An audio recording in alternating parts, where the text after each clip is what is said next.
Palma. Oh, Oh, pass. That's unfair, and Palma 7 points in the game. To Del Fuentes. oh wow. Caloocan makes the shot and knocks it down. Malonia is open. Three-pointer. My goodness! He's a jumper by Robin Celis. Natalgero has time.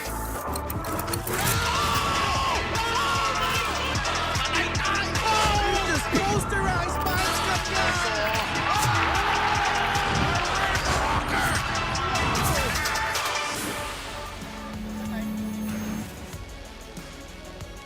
An outright seat in the playoffs for the winner, and a much harder road for the loser awaits as two of the top contenders in the North Division cross paths here at the Robert Estrella Senior Memorial Stadium in Rosales, Pangasinan for the final game of our elimination round in the 7th season of the Maharlika Pilipinas Basketball League. And two of the elite guards with a lot of history together will reacquaint themselves tonight. Chris Bitoon, one of the top performers for the Caloocan Batang Kankalu, has battled a lengthy injury throughout the season, and going up against his former teammate where he won a championship with Nueva Ecija, Heset Cabo. That's our main attraction for tonight. The Caloocan Batang Kankalu square off against the Pangasinan Heatwaves.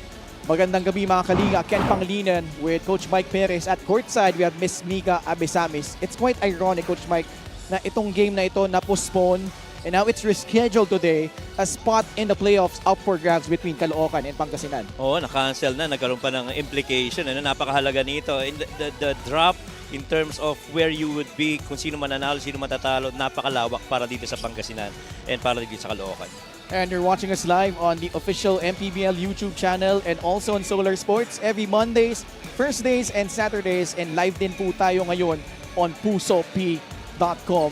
And well, ang tema dito sa matchup na ito, it's either the playoffs or the play-in. The winner advancing to the North Division playoffs as the number 4 seed. Yan yung pinaglalabanan dalawang kupunan na ito, while the loser will have to go through the play-in. Yeah, and whoever wins here gets number 4 and mag-i-slide pababa yung Pampanga and Pasay to number 5 and number 6. And ganyan kalaki yung magiging implication para dito sa dalawang teams na to. And pretty much what you want to do right now is win this so that you avoid the tougher route going into the playoffs. Well, a consolation prize naman kung matalo ka dito, at least home court advantage ka in the play-in tournament. But of course, for these two teams, what they want to do is make things less complicated for them. Makuha na nila yung 4th spot, and also a reward awaiting for them is a home court advantage in the first round. Makakalaban nila yung Pampanga Giant Lanterns. Certainly no easy assignment for them. But, well, talking about Caloocan, Paul Sanga, the veteran that he is, nag-struggle siya nung first half in their last game, but really waxed hot in the last 2 quarters, found this stroke. Alam naman natin, basta uminit ito, it's hard to stop this former FEU Tamaraw. And he was able to help Caloocan eliminate Sarangani from play-in or playoff contention. Yeah, catching fire in the 4th quarter, scoring 15 and finishing off with the team high 17 para i-lead yung Caloocan to a lopsided victory over the Gripper. You know, 15 points, all of them in the 4th quarter on a 42% shooting to go with 2 rebounds and a couple of assists. Really just the stroke of the shooting of Paul Sanga that brings value para dito sa Caloocan. Actually, these two teams, Caloocan and Pangasinan, had to go through teams na naghahangad na makapasok sa play-in in the South. Sarangani yung nakalaban ng Caloocan. Samantala, itong Pangasinan, tinalo rin yung Imus. And Jay Collado was at the forefront of that, scoring 16 points and also putting in 7 rebounds, 5 assists, and had 10 points in the first half. One of the mainstays with Coach Gerson, with Basilan. Pumunta siya sa Nueva Ecija, and now with Pangasinan. And those contributions could be key moving forward para dito sa Pangasinan Heatwaves. And really just staying patient. Itong si Jay Collado until his numbers get called. And true enough, he responded in that game. 61% field goal shooting on 8 of 13. 10 of those 16 points coming in the first half to go with 7 rebounds and 5 assists. Double his rebound, almost times 4, times 5 yung kanyang assist. And nakita mo talaga, I feel that was one of the best games of JC Collado so far for the Heatwaves. Caloocan and Pangasinan certainly with championship aspirations, and they will lean heavily on these two elite guards for their respective squads. For Caloocan, Chris Bitoon, for the most part, has led the way, especially in scoring and playmaking for the Batang Kangkalu. On the other side, Hesed Gabo, nakita natin, Coach Mike, trusted floor general na ito ni Coach Jerson Cabiltes for so many years, and these two will meet again for a chance to make the playoffs. Well, numbers-wise, halos pareho sila pagdating sa field goals, rebounds, even on steals. The key difference is Chris Piton is really more on scoring, samantalang si Hesed Gabo really primarily focused on finding his teammates and dishing out assists for the Heatwaves. And so, different types of players but really good impact for their respective teams. And those two guys are at courtside with Miss Mika Abisabis. Maraming salamat. Two of the most elite point guards of the league. They share the championship together in Season 4. Teammates, roommates, Hesed Gabo and Chris Bitoan. Magandang gabi, mga Ginoo. Chris, napag-usapan nga natin, nakita mo na lahat ng pwede maging talent ng isang Hesed Gabo. Sabi mo sa akin, nung Season 4, nasa bench ka lang, nag-aantay pag kailangan na niya ng tulong. Pero ngayon, sa tingin mo, bakit maganda itong matchup na to? Test of character to para sa amin kasi syempre kung sino manalo dito number 4 eh. So yun, ibibigay lang din namin yung best namin yun para makakuha yung panalo to. And syempre si Gabo alam naman namin na hindi talaga marunong magpahinga yan eh. So yun. Okay, maraming salamat. Nandito ata yung mga boss nyo at sino pa mga gusto mong pasalamatan sa Caloocan? Syempre first of all pinapasalamatan ko yung boss namin na walang sawang sumusuporta. Si Kong Oka and yung family niya, sila Boss Dennis, Boss Epay, and yung family ko na yung sa tahanan. Maraming salamat, Chris Bitoon. Hesed, just the same, no? Ang tagal mo nang kasama si Chris. Pero sa tingin mo this season, bakit siya napakagandang asset para sa Caloocan? Kilala naman natin si Chris Bitoon, yung scoring ability niya, hindi mo na kayo questionin yan. And syempre, kung ano man ako ngayon as a player, naging mag-teammates kami for 3 years, practice kayo magkasama ng matagal. So kung ano man ako ngayon, ano siya doon, kumbaga malaking part siya doon. Napakaganda. Ngayon, Hesed, lahat ng taga-Pangasinan nandito sa court sumusuporta sa inyo. Ano gusto mo sabihin sa kanila? Nagpapasalamat po ako sa lahat ng mga pumunta dito para suportahan kami. At nagpapasalamat kami sa lahat ng mga boss namin, kila Mayor Art, kila Boss FJ, sa walang sawang suporta sa amin. At yun lang, thank you. Maraming salamat, Hesed Gabo. Now it's gonna be Pangasinan versus Caloocan. Miguel Pere, take it away. And here we go, mga kaliga, with our main game here inside the Robert B. Estrella Senior Memorial Stadium in Rosales, Pangasinan. It's Caloocan versus Pangasinan for the last game of eliminations of the 2025 Manny Pacquiao's MPBL Season 7. Live on the official MPBL YouTube channel and Puso P.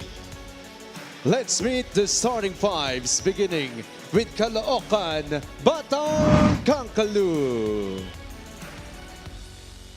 Starting at guard, number 24, Brian Enriquez. Forward number 19, Prince Kasin. Also at forward number 1, Romel Kalahat. At center number 5, Ronnie Matias. At at two-guard number 30, Jeff Manday. The head coach for Caloocan is Mike Sagigit. Assistant coaches, Philip De La Cruz, Mark Orias, and Stephen Mopera. Team manager, Mac Robert Dichandu. Team governor, Jerry Mitin. Team owners, Dennis Flores. And Congressman Oka Malapitan.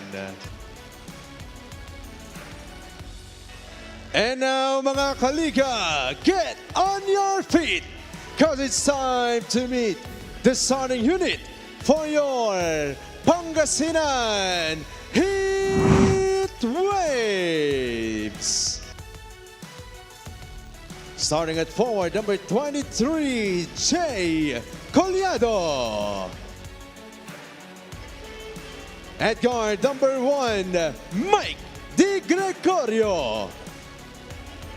Starting at center, number 28, the Komodo Dragon, Michael Mabulak. Small forward, number 13, Aline Bulanadi. And at one guard, number 7, Hesed Gabo. The head coach for Pangasinan Heatwaves is Gerson Gabiltes. Assistant coaches Noy Catalan, Jun Marzan, Florian Pineda, Ariel Season, Harold Nang, Joseph Gion, Dan Xavier, and June Medina.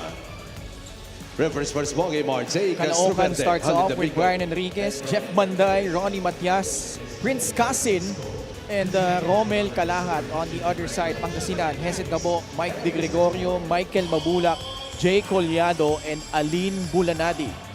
Referees for this ball game are Jay Castroverde, Hali Damicog, and Brian Ramirez. Fourth referee is Jay Francisco. Caloocan in white, Pangasinan in their black friends. The number 4 spot in the north at stake, and the loser will have to go through the play-in and face Ilagan Isabela. The tip going to the side of the Batang Kangkalu. Both teams 20-8. Ryan Enriquez now with Prince Casin, guarded by Mike De Gregorio. 5 seconds left on the shot clock. Casin, but nobody boxing out Romel Calahat as he scores the first 2 points of this ball game. A little miscue right there for Mike Mabulak. Normally he would attend to guys, around the rim to try and secure the rebound. But at that time, nasingitan siya doon ni Romel Calahat. Catch and shoot free for Bulanadi is good. Alain Bulanadi being both of the starters para dito sa Heatwaves should help out, establish scoring para dito sa Heatwaves. Pangasinan is trying to make up for that disappointment of not making the playoffs last season. And expectations certainly higher with the acquisition of so many notable players. 3-point shot brought to you by Extreme, your one-stop shop appliances, including in that list is Aline Bulanadi. At saka si Aline Bulanadi, kaya ang pinasok talaga dito, kinuha ng Heatwaves yan, is primarily for scoring. And he understands na yun yung hinihingi sa kanya nitong Heatwaves. Kaya naman in the previous, even the last game that we covered, he was very active offensively for Pangasinan. Vic Manuel once again coming off the bench. Gabo to Bulanadi, 8 seconds left on their shot clock. Mike De Gregorio puts up a free, short. Mike Mabulak with an offensive rebound and puts it back in for Pangasinan. Mike Mabulak, in his situations where he catches the ball inside the paint, very important that he starts converting those. In the previous games, medyo nag-struggle siya. Kahit na offensive rebound niya, hindi ma-convert. Brian Enriquez able to snake through the defense and score. Collado, transition free, off the mark. Casin with the rebound. Jeff Panday playing that point guard spot. Very interesting start to this game for Coach Mike Sagigit.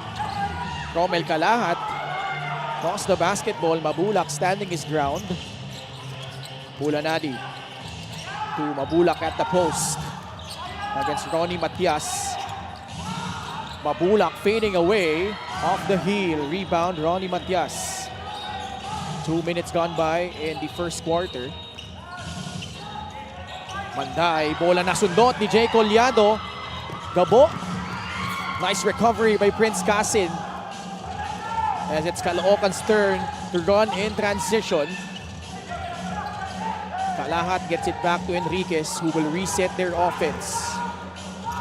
Manday gives it up to Matias. Nice cut by Calahat and a hard foul given up by Jay Collado.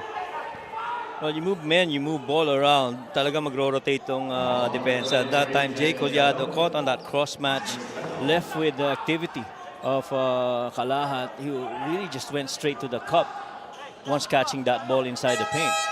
And that's one thing that Caloocan has been very good at lately. Yung ball and man movement nila. Pretty evident in the way that they play. Jay Collado seems to be hurt after that last play. So, Jory Napoles will replace him. Inaalalayan siya dito ng kanyang mga kakampi, JP Maguliano and Lervin Flores. Might be on that recovery nung pag-dive from the weak side nito ni Calahat. Could have twisted an ankle maybe. Well, hopefully he's okay.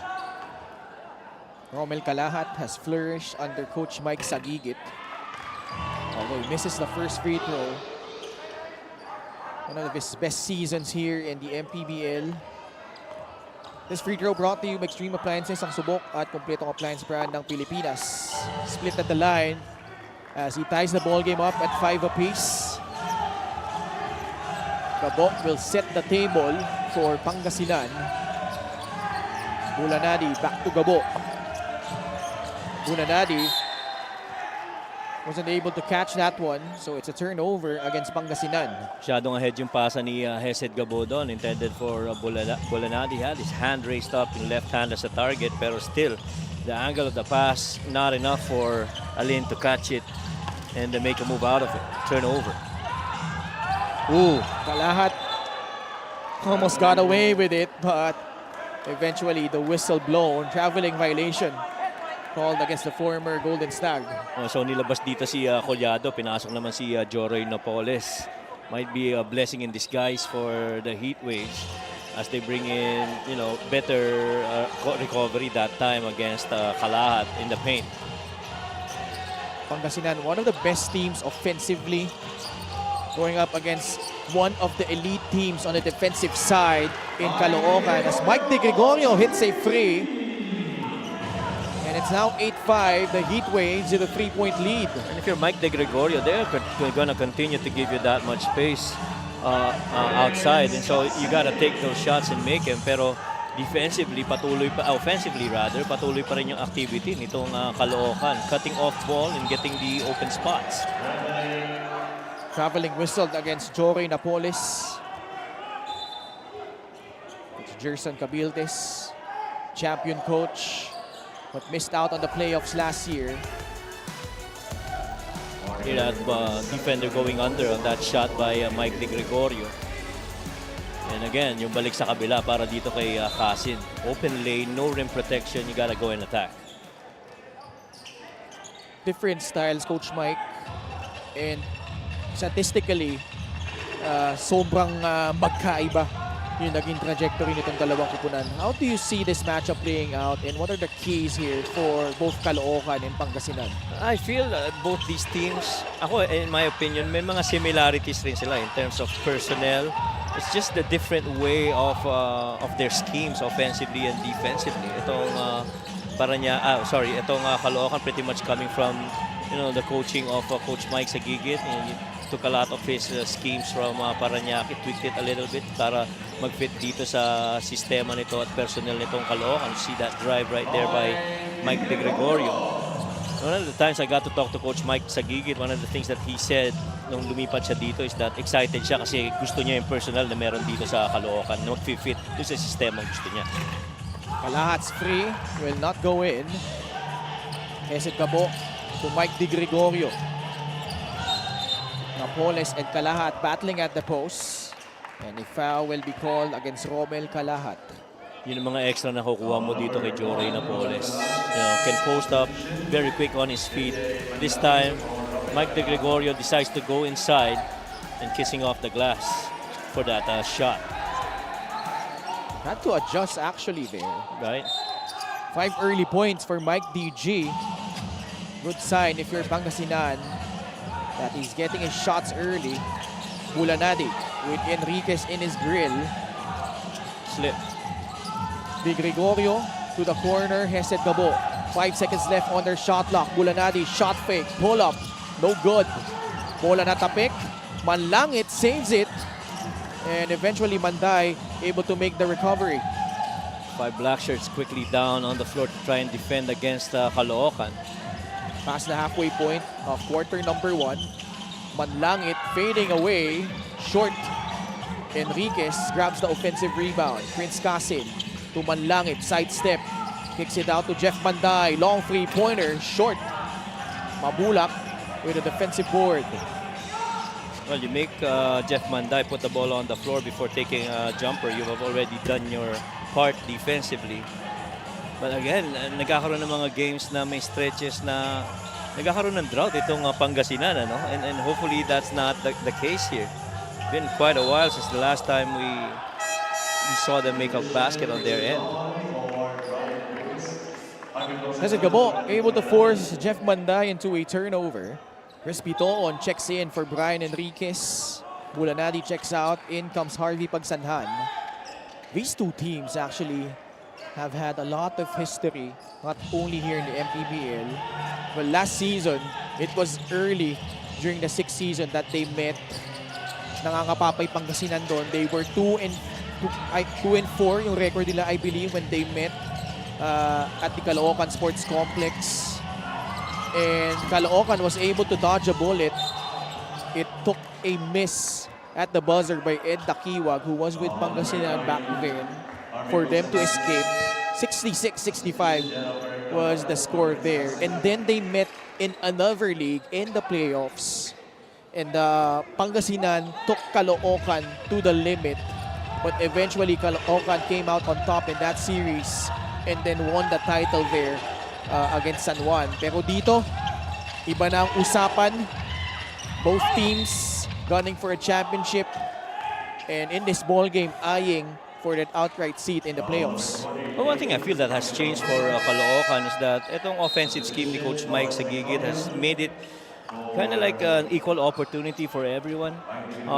Before, they were pretty much dependent on Jeramer Cabanag scoring, and then Real Cervantes making his hustle plays. Pero with this system, other guys like Jeff Manday, Matias, and even guys like Paul Sang have really enjoyed playing around this system of Coach Mike Sagigit. And the freedom that they get out of it really allows them to explore other, reads and looks and decision makings for them. LGR is the official outfitter of the MPBL. Bitoon Mengabo matched up. Lawrence Victoria coming in, as well as Vic Manuel, who drives, turns it over. Ahead is Chris Bitoon, who will lay it in. Caloocan ties it up at 10 apiece. Isa na yan sa mga piyesang matagal na inantay nito ni Coach Mike Sagigit. Makabalik itong si Chris Bitoon para sa kanila. And now that he's here, he's healthy, just at the right time para dito sa Caloocan. Vic Manuel launches a free off target. Jeff Panday trying to save it. He does. He gets it back from Ronnie Matias. Under 3 minutes left in quarter number 1. Jeramer Cabanag matched up against Lawrence Victoria. He wants Manlangit to come up for that screen. 5 seconds left on their shot clock. Nothing really happening on this offensive thrust by Caloocan. Cabanag missing on that free. Which is pretty much kind of like how they played in the previous years. Really just Jeramer Cabanag trying to create for his team. And that's not how you want to play if you're Caloocan. Chris Bitoon. Manlangit, who came away with a block earlier against Jory Napoles, but turns it over. Well, then comes another guard here for Caloocan, Irvin Palencia. Fast break of the game brought to you by Extreme X Pop, personal karaoke speaker. Everyday karaoke. Play defense on one end and you score the other way. And that pretty much is what happened in that situation para dito sa Caloocan. Vic Manuel laban kay Real Cervantes. Alam mo, magka-village yung dalawang yan. Magkapit-bahay yan. Nagbibiro. Sila tatlo ni Alin Bulanadi, Vic Manuel, saka si Real Cervantes. Pero ngayon walang kapitbahay dito. Oo. Dahil each team definitely wanting to avoid the complications of the play-in and just be up there in the number 4 spot. Alam mo ba't alam ko yan? Kasama ako dun eh. Mga kapitbahay ko yung mga yan. Talaga? Joshua Fontanilla hits the free. And also, actually a long two and a foul given up by the Caloocan Batang Kangkalu. How much more can you ask for Josh Fontanilla right there? Understood the mismatch, went to that little feet work towards that shot and that make. As Josh Fontanilla is a key piece para dito sa point guard spot for Coach Gerson Cabiltes. And his maturity is gonna matter. Especially as nakapaglaro na siya, nakalaban na niya yung mga malalaking point guards, the big point guards this season. I'm sure he pretty much has already that confidence built within him right now for the Heat Waves. And he's matched up against a fellow St. Clair standout in Irvin Palencia. Yeah, that's correct. Para yung mga bata ni Coach Gino to eh. Bitoon kicks it out. Palencia with 6 on the shot clock. No look pass to Real Cervantes, who launches a free. Can't get that one to fall. Cabanag with a rebound. Pasa kay Bitoon. Titikada sa tres. Yes! You get an offensive rebound. You got to spray it out to shooters outside. Right time, right guy, right shot. Chris Bitoon making that three. Tabla ulit at 13 apiece. Manuel tries to answer and he does. Ang dami natin mga bigs ngayon na ang galing tumira ng 3 points galing sa taas. Ano? We talked about Larry Rodriguez, one of the game winners para sa Gensan Warriors. At some point, guys like even Tyrone Chan making shots from there. And Vic Manuel is no exception. And so on a screen action, he can really afford to slip it or just wait for the ball upstairs on a little delay action and then make decisions out of it. Time winding down in the first quarter. And the foul will be, actually, tatapik lang palabas ni Joshua Fontanilla. 63 seconds left. Caloocan trailing by 3. Fontanilla coming away with a steal. Joshua Fontanilla dumps it inside to Harvey Pagsanhan. Presence of mind to generate ball on the floor situation para dito kay Josh Fontanilla, making that right read. Real Cervantes with a mini. Medyo one-on-one ang laruan ng Caloocan ngayon. And I'm sure Coach Mike Sagigit would ask his boys to, you know, ball and man movement muna as Joray Napoles sinks it from the outside. Shooting of the bigs of Pangasinan coming into play here. 20-15. 28 seconds left in the first period. Chris Bitoon will fade away. That ball bouncing off the rim. Victoria. Cabana gives up the foul. But that's a bad foul. They are in penalty. Akala niya siguro Wala pa. Or magano na, wala na oras. yung timeout, yung tingin ko nakita niya doon sa scoreboard. Kala niya dalawang team foul pa lang sila. Oh.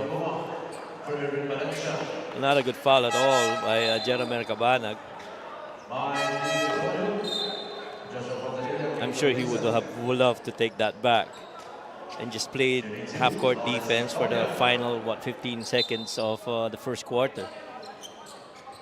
What do you make, Coach Mike, of the acquisitions Pangasinan made during the free agency and trade window? Lawrence Victoria, Alin Bulanadi to beef up itong championship chase nitong Pangasinan Heatwaves. One of the things really na challenge nila, I feel, is scoring that time. And so that's why they got Lawrence Victoria as well as Alin Bolanadi. Defensively, I think they have enough guards that can actually defend or masipag na dumepensa. Pero there are certain games where they really could not make shots. And so dun sila, they fall behind, they try and catch up. And so you're gonna, at the end of the day, basketball is about making shots. And so that's why they took in players like Lawrence Victoria. Although I feel Lawrence, there's still that next level for him. He hasn't peaked yet for Pangasinan. Ngunit si JP Maguliano nagbalik para dito sa Pangasinan during the trade and free agency window. Joey Barcuma puts it in. And a bonus free throw coming up after getting fouled. Ito ang tinatawag ni Coach Mike Sagigit na Peter Pan niya. He loves, the attitude and, the being coachable nito ni Joey Barcuma. Little guy, undersized, but never short of a fight in his heart. And you just love that compete. I feel kind of like how Coach Mike Sagigit was back when he was playing in his playing days. 5'6" pero parang 6'5" maglaro. Oo, totoo. To beat the buzzer, Gortiza backs it in! That was intentional on King. Anong gusto mo kay King Gortiza, no? See that right there on that half court. Measured that shot. 2 foot. Take off. Kissing off the glass. Got it off just in time. King Gortiza from 35 feet. Off the window and in.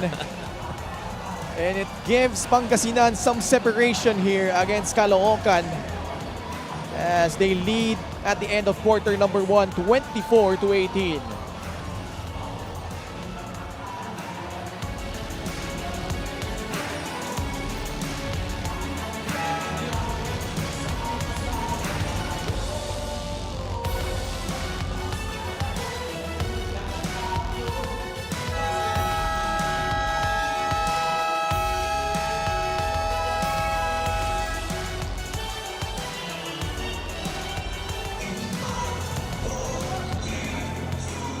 back in Rosales, Pangasinan for your Maharlika Pilipinas Basketball League. Coach Gerson Cabiltes, obviously a very passionate guy. As you mentioned, Ken, he missed the playoffs last season and the three of us know that that did not sit well with him. This season, sabi nga ni Coach Mike Sagigit, lumabas na naman ang talent niya sa pagbuo ng team. This lineup has got to be one of the strongest this season, but it hasn't been easy as well. It took a while to get to his masterpiece of a playoff lineup. Recently, they had a team building in Boracay de la Ia sponsored by Boss Robert Kai, and to his satisfaction, he has seen more chemistry from guys like Vic Manuel, Jay Collado, Alin Bolanadi, Mike De Gregorio, and even King Gortiza, no, na nakashoot kanina. Guys na hindi niya na-imagine na pwede pala maging close. This could be their biggest threat. Imagine a powerhouse now with chemistry, possibly facing teams they lost to before in Abra, Nueva Ecija, and San Juan. They now have a very good shot. Ken, Coach Mike. Maraming salamat, Mika. I always recall what Coach Christian Luanzon mentioned. Of course, Coach Chris, huwag kang magalit ha. Baka may pagalitan mo ko. Baka kung wala, hindi mo sinabi to. But seriously though, he was mentioning how Pangasinan is probably a giant sleeping in a mountain in terms of them, the talent, the tools of themselves making a deep playoff run and possibly winning the championship. It hasn't been easy for Coach Gerson.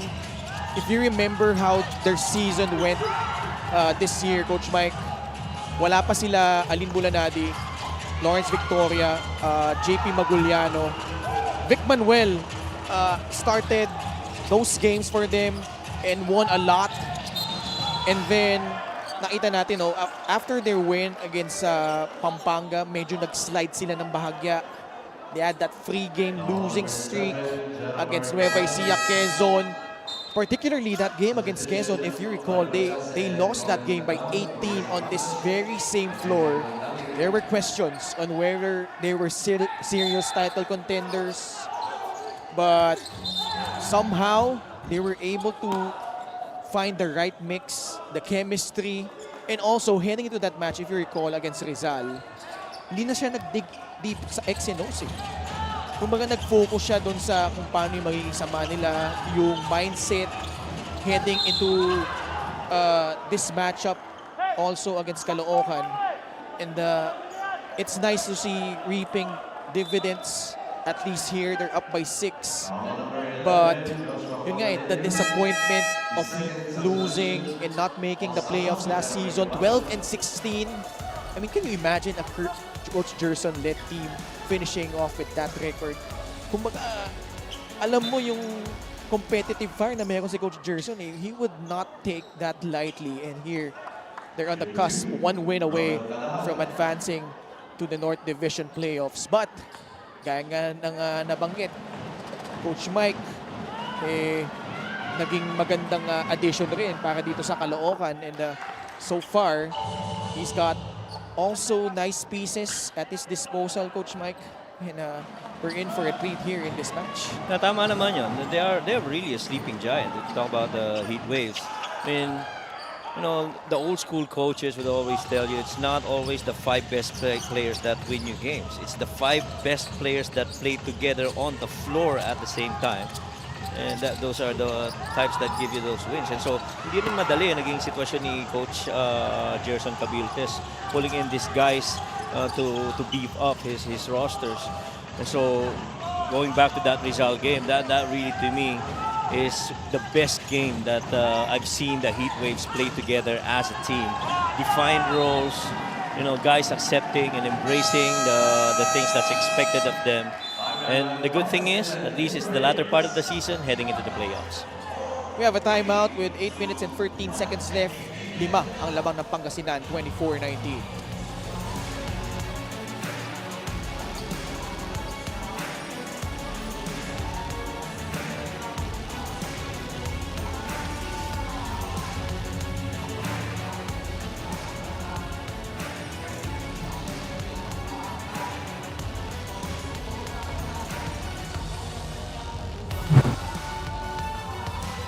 Binanggit natin, Coach Mike, no?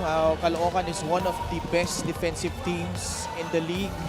While Pangasinan, the load of talent that they have is actually third in terms of scoring. And it's nice to see two contrasting styles collide for the spot in the playoffs at stake here. Actually, scoring at saka yung paint scoring yan ang naging malaking difference I feel dito sa dalawang teams na to. Pangasinan pretty much is better when it comes to scoring, pero pag tinignan mo naman on the defensive end, that's where Caloocan really prides themselves. And this really started even before Coach Mike came in and really got enhanced once he came in mid-season. And ang laki rin na naging improvement, ika nga ng scoring para dito sa Caloocan with this new system that Coach Mike Sagigit has brought in for the Batang Kakalu. Vic Manuel lines it up. No good on that three. Crispy Toon will pull up for free. Off the mark. Bola nakuha ni Joshua Fontanilla. Fontanilla, shot fake. Pagsanhan inside. Hard foul given up by Chris Bitoon. I thought there was a foul even before that hack by Chris Bitoon, as he really tried to clip the hand of Harvey Pagsanhan as he was trying to front him on that post-up. Ito yun, you see that little push, ayun na, hindi maka-extricate si Harvey Pagsanhan because he got held up by Chris Bitoon before he got that rock. Pagsanhan makes the first free throw. Some of the fans have already flocked in. Kanina, medyo papasok pa lang sila eh. Ngayon, nag-fill up na yung seats dito sa Robert Estrella Memorial Stadium. 26-19. 7-point lead for the Heatwaves. Kalahat having trouble with Jorin Apoles. But a bit too handsy there, Napoles called for that foul. Yeah, he was actually doing a good job of staying right in front of Kalahat, pero the moment that he dug in, doon na siya natawagan. I think on that dig, but Coach Gerson says it's not a foul, so I feel he's going to challenge this. And you know, Coach Gerson is always going to be very animated and very passionate every time he raises a challenge. Let's see if he is right. We'll be back for the result of this challenge.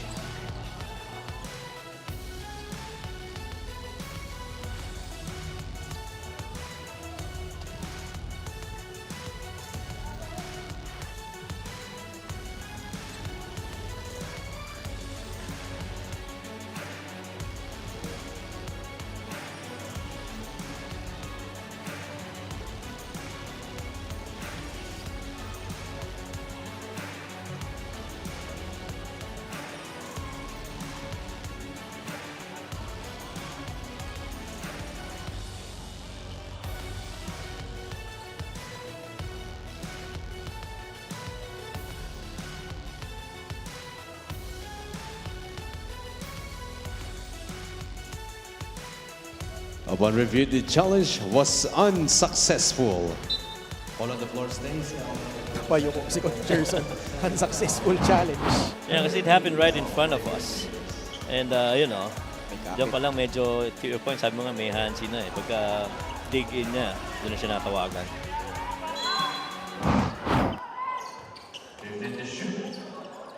15 seconds sa shot clock dito ng Caloocan. Trailing by 7. At the elbow, Ronnie Matias. We haven't seen the familiar backdoor plays of Caloocan, but Paul Sanga, that's something very familiar to us, that pull-up jumper. Well, I guess the Heatwaves have come prepared for that.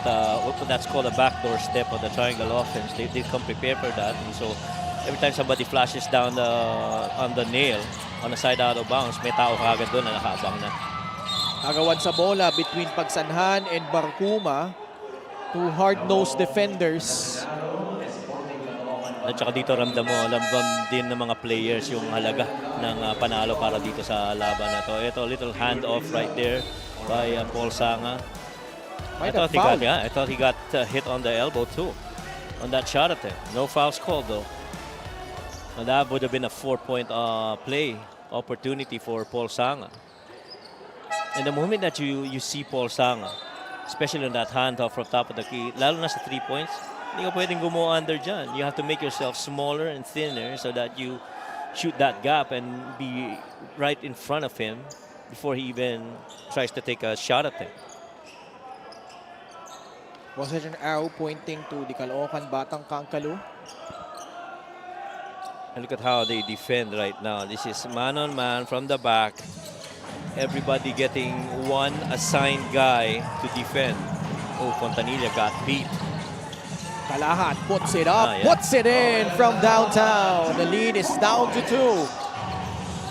Well, Josh Fontanilla got beat going downhill, and Joey Barcuma really finding the next guy that was open, Kalahat, making that 3. Fontanilla, binigay kay Cortiza quickly to Victoria, puts it up for 3, no good. Even the very makeable shots normally for Lawrence Victoria not falling in for him. Matias gives it up to Paul Sanga. Chance to tie or take the lead in this possession for Caloocan. Kalahat. Another 3-point attempt. Back-to-back threes from Romel Kalahat. Kalahat in certain games has really shot the ball well. Matter of fact, this season is a 38% three-point shooter. And so he pretty much is a guy that can give you scoring from the paint, from outside, even on the free throw line. Poor pass from Vic Manuel. Jeff Banday making them pay. The lead is up to 3, 29-26. Now this is more like Caloocan basketball right now. They start everything on the defensive end of the floor, bringing that energy, giving them that confidence to try and score on their offensive end of the floor. They are so good at coming up with steals, playing the passing lanes, and then getting into transition. Boy, and you get Matias to peel off and defend against Lawrence Victoria, run the floor, and help out in the paint.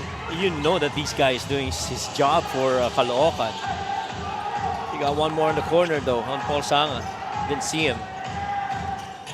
Banday to Paul Sanga, catch and shoot 3 off the heel. Manuel with the board. Joshua Fontanilla attacks. Does not get the call. Would have been better off with the pull-up instead of attacking downhill. Barcuma, libre sa 3. No good. He had a lane. He didn't take it.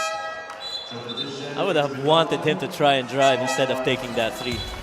Joey. 3-point shot brought to you by Extreme, your one-stop shop appliances. Ang ganda ng pagkakatira na yun ni Kalahat. He's second already in this quarter. And he's just been very solid shooting from the outside. At the 7-minute and 22nd mark of the second quarter is a 3-point conversion. Therefore, Okay. Official score is 26 for the Heatwaves, 30 for Caloocan. So, a 2-point field goal has been converted into a 3. So, 4 na ang lamang ng Caloocan dito. It's an 11-0 run by the Batang Kangkalu. And the field goals had not come in yet here in the second quarter para dito sa Pangasinan. Ito yung nagiging challenge nila early in this season is shot making. And surprisingly, we still don't have Alain Bolenadi back on the floor for Pangasinan. Mike De Gregorio is there. He could bring in the shooting. Ito, yung 3. Well, that was close. Oo. Long 2 initially, pero kinonvert into a 3. Pangasinan is scoreless in the last 3.5 minutes. Both teams so far have made three-pointers on their end. Maguliano finally stops the drought. Caloocan will use a timeout. 4 minutes and 29 seconds left. The Batang Kangkalu up by 3. We'll be right back.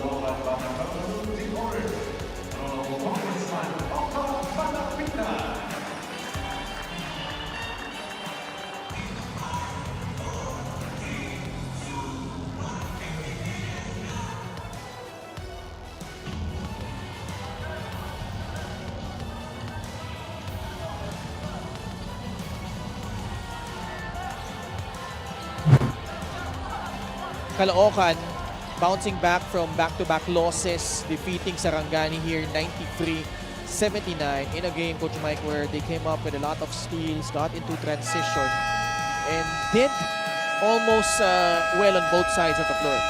Yeah, a matter of half-court execution, really. That spelled the difference in that game. I felt that napaka-decisive nila, especially that run in the third quarter.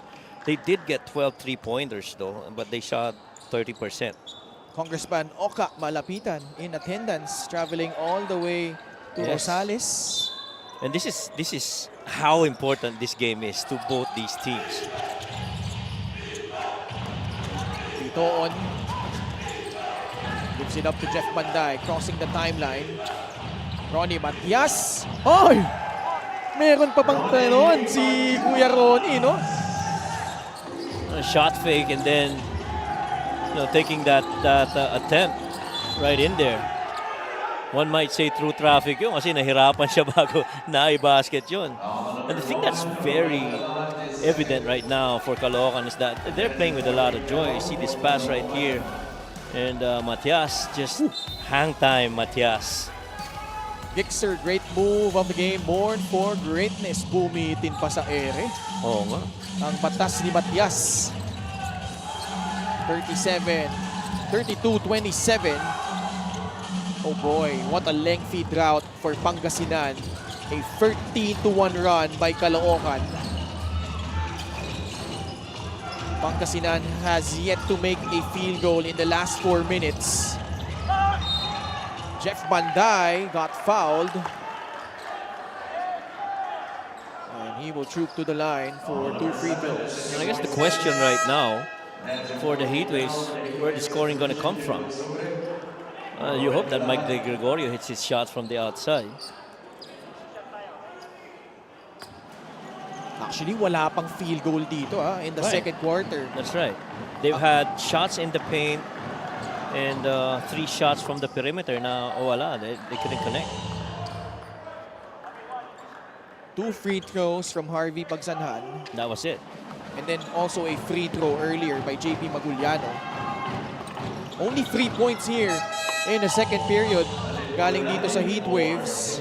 Caloocan has taken over. It's now a 7-point lead. Samantalang itong Caloocan, yung scoring nanggaling sa 3 points, nanggaling sa free throws. And there you go. First field goal of the quarter. Hesed Gabo going straight to the cup. And taking it to Chris Piton on that downhill action. Using that foot speed to try and beat him to a spot. There's that lane. Shot on its way, and it's good from Paul Sanga. Kumindat pa kay Congressman Oka Malapitan. Bakit nga naman hindi? Ang hirap nung ginawa niya, di ba? Tried to drive, didn't have it. Door got shut. And back to the basket, a little shimmy on the elbow. Post up. Bulanadi, play continues, but he misses. Jeff Banday will give it up to Paul Sanga. He is feeling it. Left it short. June Monsubre sa ilalim.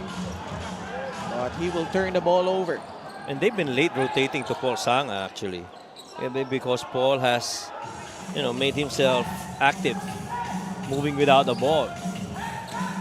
And one thing also with the Heatwaves that you kind of observe, they have no screener that can actually slip.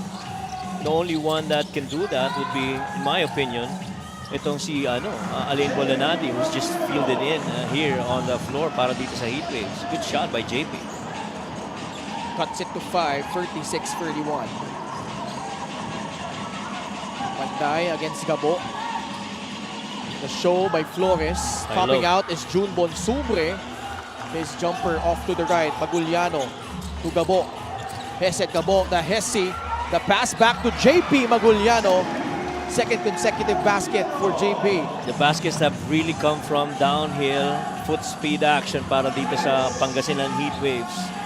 And Hesed Gabo getting involved, rightfully so, para sa kanila. Matias back to Chris Biton. Sanga receives it. Not blocked by Alin Bulanadi. Good defense by Alin that time. Ganda ng pagkaka-rotate nila doon. Gabo again to Maguliano. Lost it. It's now with Chris Biton. Numbers here for Caloocan. Biton pulls up for free. Book it! That exactly in the player matchup that we mentioned earlier. The difference between Chris Biton and Hesed Gabo. Chris is primarily a scorer in my opinion. Hesed Gabo loves to set up the table for the Heatwaves. Chris For the Biton, past couple of plays, di ba? Chris Biton with 8 points, 2 threes. Foul on number 5, Rodney Matias, penalties first. This was displayed earlier. See this league out right here for Chris Biton, immediately surveying the field, looking at it. Nobody on him. Everybody was drop or coveraging, and you can't leave him right there with that 3. So Chris Biton gives them a 5-point lead. Hesed Gabo at the line. Makes good on the first free throw.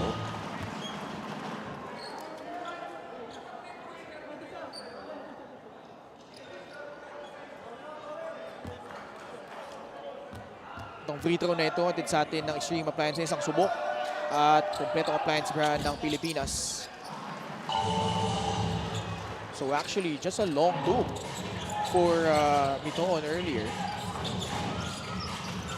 And I think that's more concerning if you're Pangasinan. Nobody scored in double digits yet para sa Pangasinan. Almost done with the second quarter. Panday escapes but fails to finish. Taktak mo dito si JP Maguliano. JP lays it in!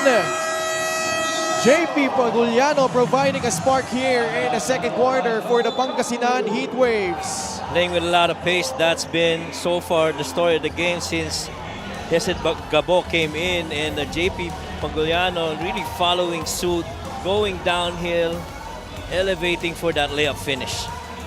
And Caloocan sues for time. Their lead cut down to 1, 38-37.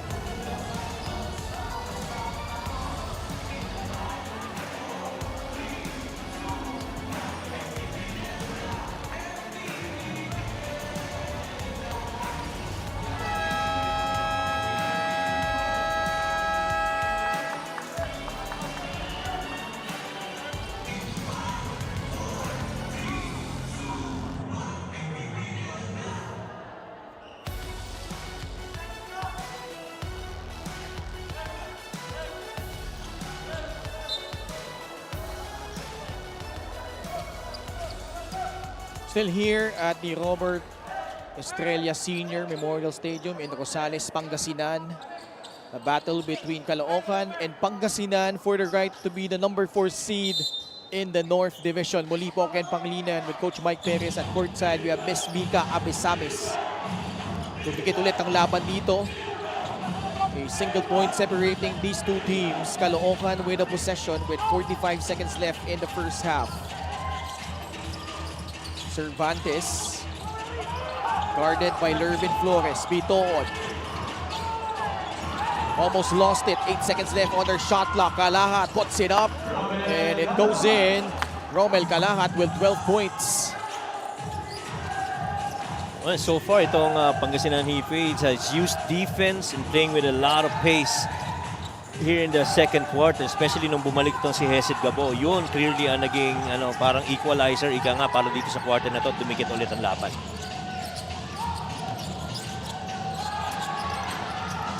Mike De Gregorio will drive, kick it out to Alin Bulanadi. 3-point shot will not work.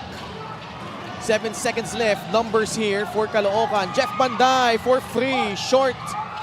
Real Cervantes can't get the puck back in. Gabo, the heave. Almost got it in. Oh boy. Gurtiza had one from 35 feet in the first quarter, but Pangasinan finding themselves behind after Caloocan made that 15-1 run late in the second quarter, and at the half, the Batang Kangkalu up by 3, 40-37 over the Pangasinan Heatwaves.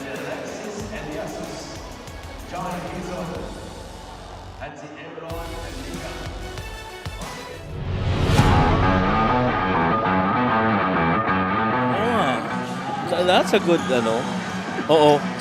Clear the runway, Mr. Gomez de Leano. Once again, this time with more power on a one-hand slam. Correct. I love the power, though. I say we get one more from Joe. I say we get 2 more. Oh, that's right. Slamming it home with one hand. A lot of authority on that finish by Joe. Josh Tagala had to adjust his shot. He's got time. CJ Delfino. Oh, he backs it in! How about that for the Tasmanian Devil, CJ Delfino? And when you're given an opportunity to try and run down the clock, you definitely gotta do that. And CJ Delfino didn't waste any time. He knew and he had that space and a good loop for that made basket. Just beyond the half-court line and able to kiss it off the glass and in para kay CJ Delfino. Yeah, by Serrano. 5 seconds on the shot clock. David. 3 short rebound. Uduba. Balik kay Mendoza. Encho Serrano. Nakabuelo si Encho. Oh, he gets that one to drop. Plus the foul. This is what separates the average players to the really good ones. Shots like this one.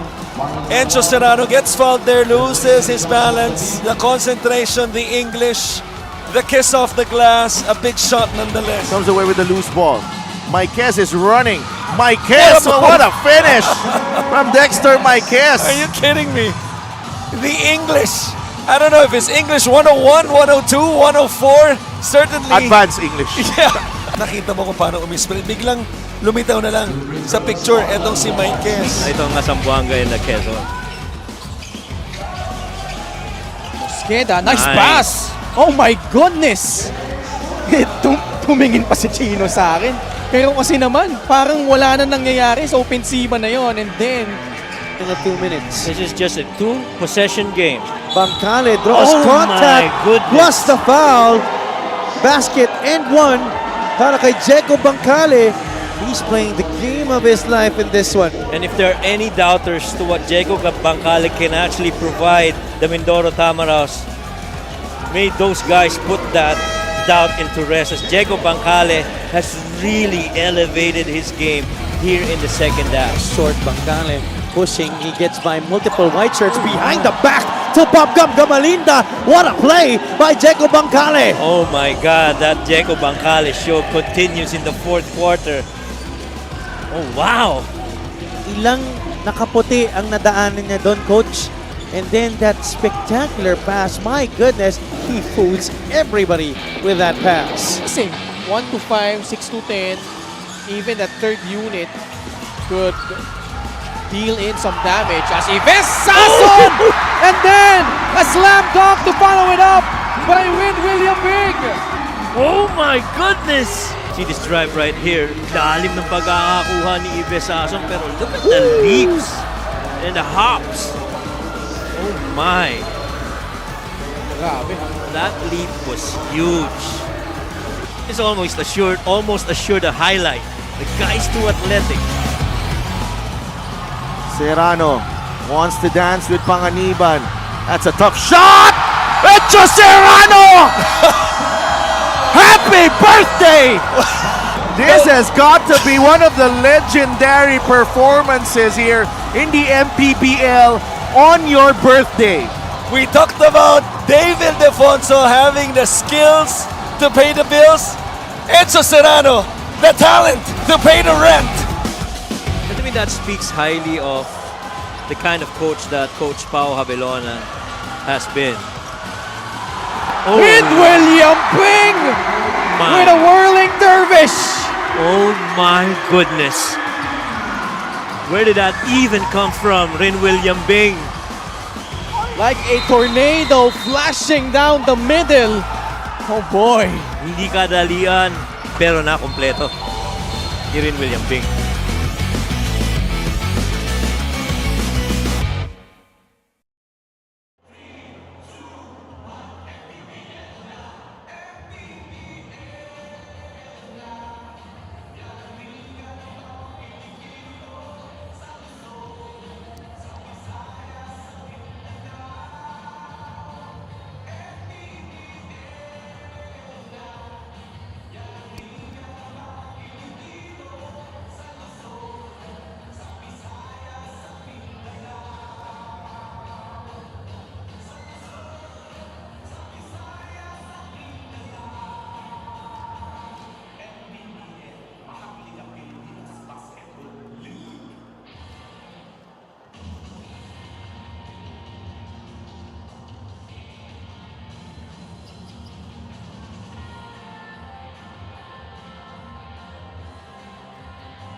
As expected, a tightly contested game between these two teams. Caloocan holds a 3-point lead over Pangasinan at the half, 40-37. Coach Mike, dikitan yung first quarter natin. Oh, we saw Pangasinan slightly get off to a better start thanks to Mike Di Gregorio, who hit some shots from the outside and getting himself in the paint. Si King Gortiza punctuate quarter number 1 with that bank shot from 35 feet. But since then, that was actually their last field goal. They had that stretch, Coach Mike, for the first 7 minutes where they did not get a field goal until the 3.5-minute section of that second period, which enabled Caloocan to take the lead here at the half. As a matter of fact, nagkaroon lang ng momentum itong Pangasinan Heatwaves nung pumasok na ulit si Hesed Gabo. At that point, it was an 11-3 quarter where all their 3 points of the Pangasinan Heatwaves have really come from the free throw line. But since then, you know, they escalated yung kanilang depensa, naging mas madiin sila pa sa pagbantay. Kaya naman pagdating sa downhill action, naging advantage na yan para sa kanila at nadikit nila itong laban na to. Couple of threes from Romel Calahat for a total of 12 points. JP Maguliano scoring 7 points, most of them coming late in that second quarter where they made their surge. And third quarter underway. Some adjustments here for both teams. Chris Bitoon beginning this third together with Brian Enriquez, Romel Calahat, Prince Casin, and Ronnie Matias. Matter of fact, for the Heatwaves, si JP Maguliano lang ang perfect from the field. Siya lang yung may multiple na field goal makes para dito sa Pangasinan Heatwaves. And everyone else really just had one field goal make on multiple attempts. And so dito pumapasok talaga yung challenge sa pag-score para dito sa Heatwaves in certain portions of the game. And so, ang maganda dito, sinimulan nila sa depensa, kaya maganda ang naging resulta sa kanila sa pagtatapos ng second quarter na yan. If not for that run, this would have been a bigger lead for Caloocan. Hesed Gabo, Aline Bulanadi, Michael Mabulak, JP Maguliano, and Harvey Pagsanhan ang magkakasama sa loob para sa Heatwaves. JP for 3, no good. Put back by Mabulak, doesn't get the friendly bounce. Shots very makeable na hindi pumapasok for Mike Mabula. That pretty much is his area where he makes most of his baskets. But right now, you feel the frustration of Mike Mabula. Pagsanhan gives up the foul. Not in the act, so just a sideline inbound for Caloocan. Ryan Enriquez starting again here in the third. Calahat to Matias. Nice handoff to Chris Bitoon, but the jumper short. Gabo whips a pass to Pagsanhan, who drives. There you go. That's a better style of play for the Heatwaves. They play with a lot of pace. Instead of just bringing the ball down the floor, they have not beaten anyone, any defender for that matter. And the moment that they start playing a lot of pace, doon na nagkakaroon ng pressure sa depensa para dito sa Caloocan. Prince Casin's gonna be warned after vehemently protesting. He initially wanted a challenge, but Coach Mark Orias overruling Coach Mike on the sidelines. Even the free throws. Well, so far they're shooting 77% previous to that miss, but you know, you get to the line, you gotta be better in making those freebies. 40-38. Dalawang lamang ng Caloocan. Romel Calahat. Oh, that's a push. No whistle. That's a push. That's gotta be a foul. Calahat and Pagsanhan fall down. Calahat visibly hurt. Well, I thought that was a push on Chris Bitoon even before that action. There was a zoom action where Chris Bitoon did not go to the ball on that dribble handoff. Instead, he went right through Hesed Gabo. And that's why Calahat initially got a clear path to the lane. Yeah, and yung kay Chris Bitoon, it wasn't even a shoulder bump. It was an extended arm pushing away Hesed Gabo. And then, after the miss, Kalahat looked like he got hit by Harvey Pagsanhan as they battled for the rebound. And he looks hurt. Hopefully he's okay. But this has been the challenge for the Heat Waves.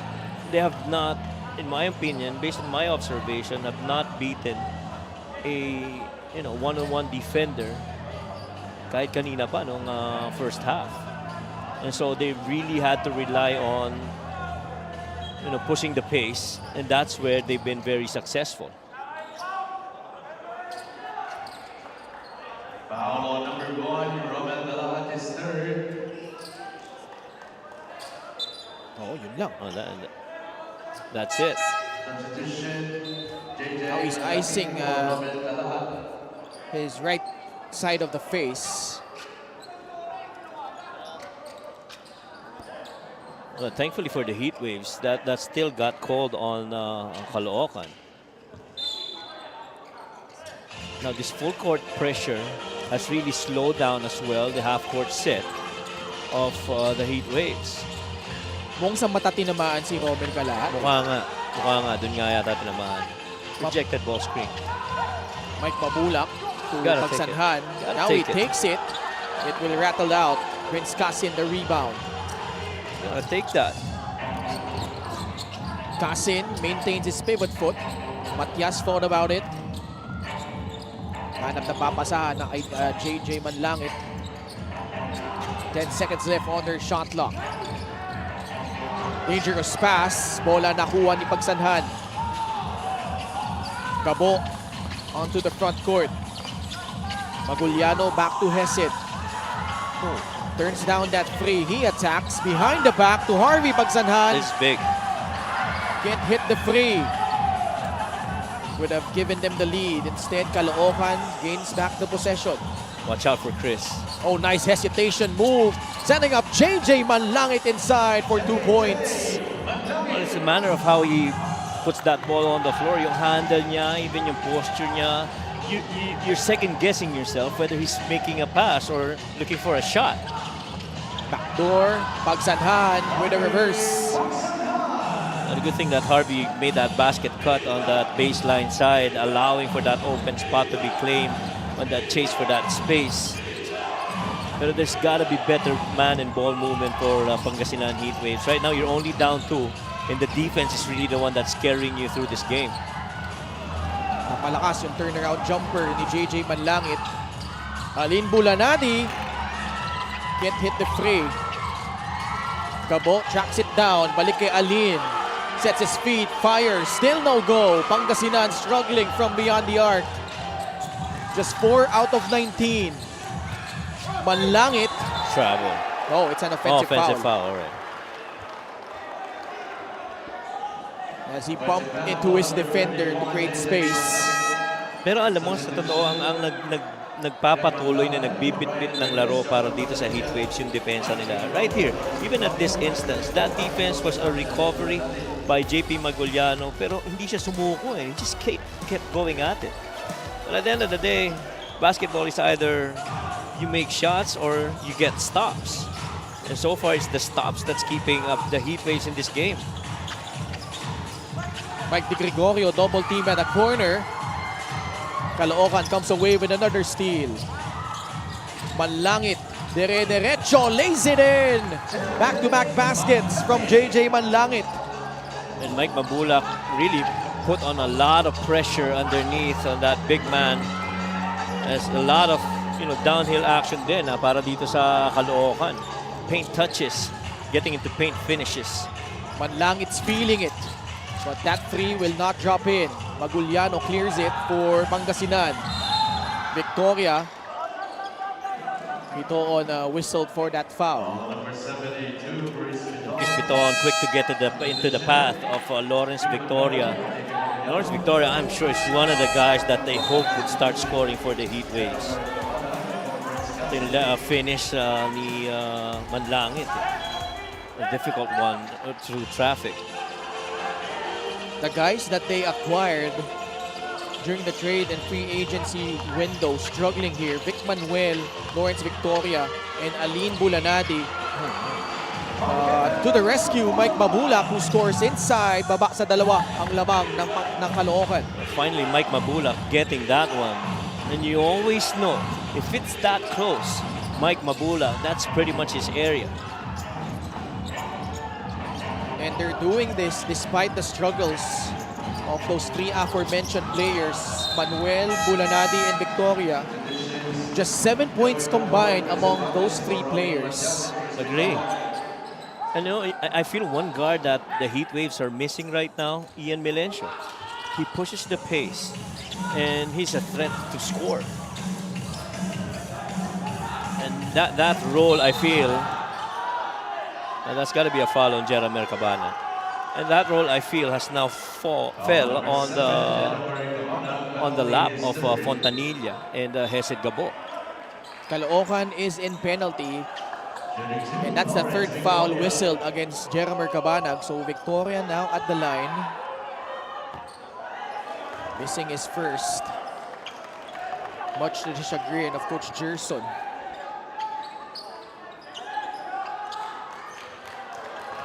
Well, when you look at, we talked about the stats earlier, point scoring and points allowed.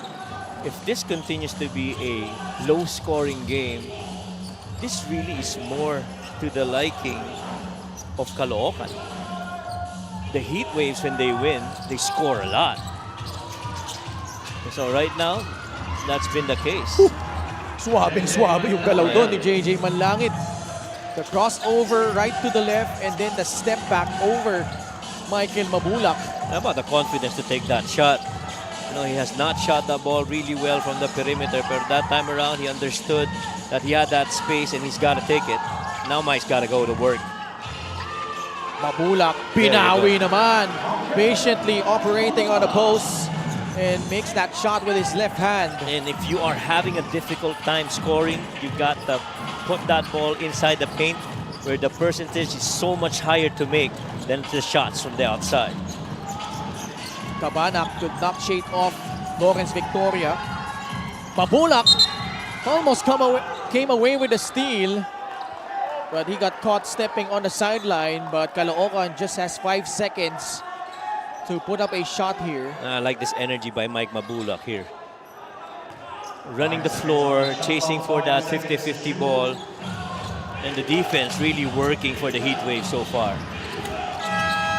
Cervantes free is short. Mike Mabulak with a rebound. Vic Manuel only has 3 points. Got to spread out. Allow that one-on-one. Manuel gets inside. Niluwa lang. Samantalang ito naman Caloocan, parang nalimit na sa one-on-one, ano? Ang kanina, they were doing really good at sharing that ball and finding the open teammates. Yeah.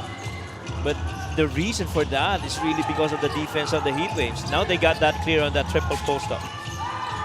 Cervantes. Pinilit. And Mike Mabulak called for that foul. Mike stood his ground against Cervantes. There's that weak side action to that what's called the speed cut. When you pass that ball to the post on the triple post, that weak side post is supposed to show up on the nail, but that never happened. Kaya trumabaho na si Rail na nakita niyang walang ganong flash on the nail. That would have been the pressure release. LGR is the official outfitter of the MPBL. And to your point, Coach Mike, the Caloocan Batang Kangkalu have been dragged down to the kind of offense where they're just trying to break down each primary defender. Correct. And I feel if this defense continues for the Heat Waves, they are gonna need somebody to start scoring consistently with the level of defense that they're playing right now if they want to get number 4. And the same way, ito namang Caloocan, they gotta play with a lot of team offense, not settle for one-on-one. Bad pass from Ronnie Matias. Joshua Fontanilla gets inside and scores in the paint. And one guy I'm sure Coach Gerson would love to respond to that call in the absence of Ian Melencio Josh Fontanilla. He's got to play up to speed with Hesed Gabo. Cabanak got bumped and draws a foul. He'll head to the line for 2 shots. And just like that, we were talking about the defensive coverage. See this right here, that steal getting recovered by Josh. Josh surveys the field, attacks Barkuma, finds that space, and left it all for that glass finish. And the reason that I say that defense is starting to elevate para dito sa heat waves because that exact sequence alone where you put Jeremy Cabanag, make him put the ball on the floor with the left hand to try and finish going down the middle, eh hindi ganun kadali para kay Jeremy makafinish ng ganun. Balik sa tatlong lamang ng Caloocan. Fontanilla guarded by Joey Bartuba. Mabulak offering that screen up top. Gotta find Mike. Skip pass, Vic Manuel. Left corner triple will not drop in. Lawrence Victoria. Nice effort to grab the offensive rebound and put it in. Baba ulit sa isa ang lamang ng Caloocan. That is the operative word for the game para dito sa heat waves. Effort. They are showing a lot of effort. They're starting on the defensive end of the floor and now they're running. Chance to take the lead in this possession. Vic Manuel, sidestep beauty from the muscle man. Well, this has been a silent Caloocan team right now. They really could not execute anything. Unlike, that flow that you felt in the first half, somehow that's missing. The shots, the quality of shots, not so good.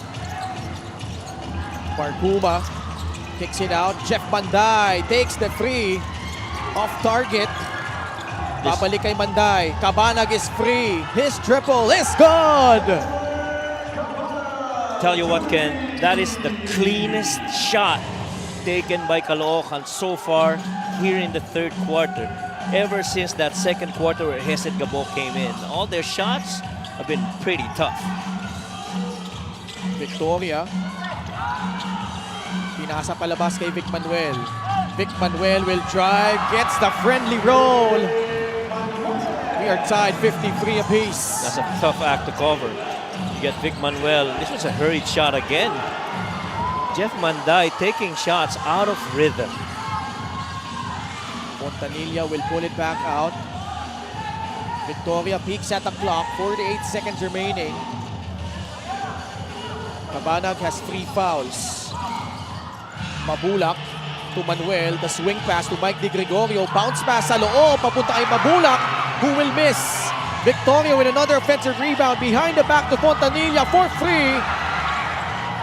And a rebound going to Joey Barkuma.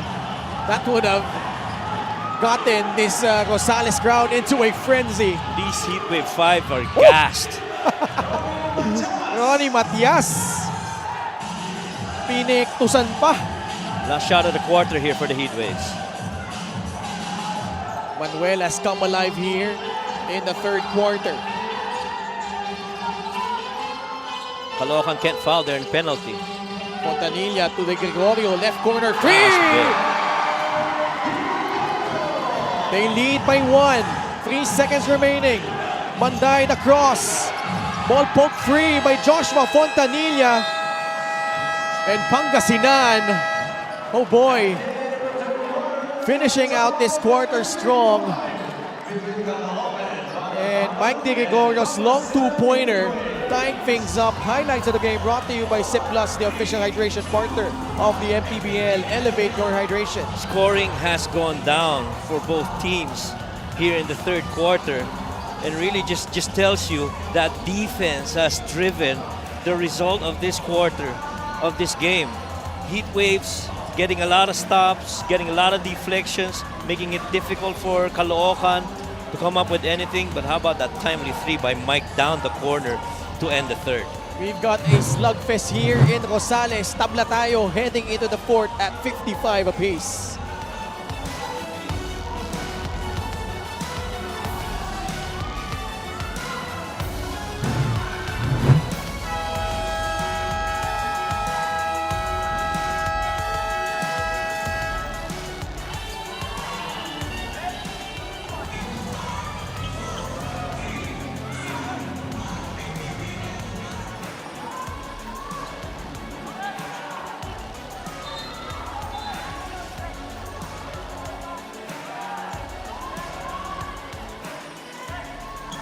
Back inside the Robert Estrella Senior Memorial Stadium.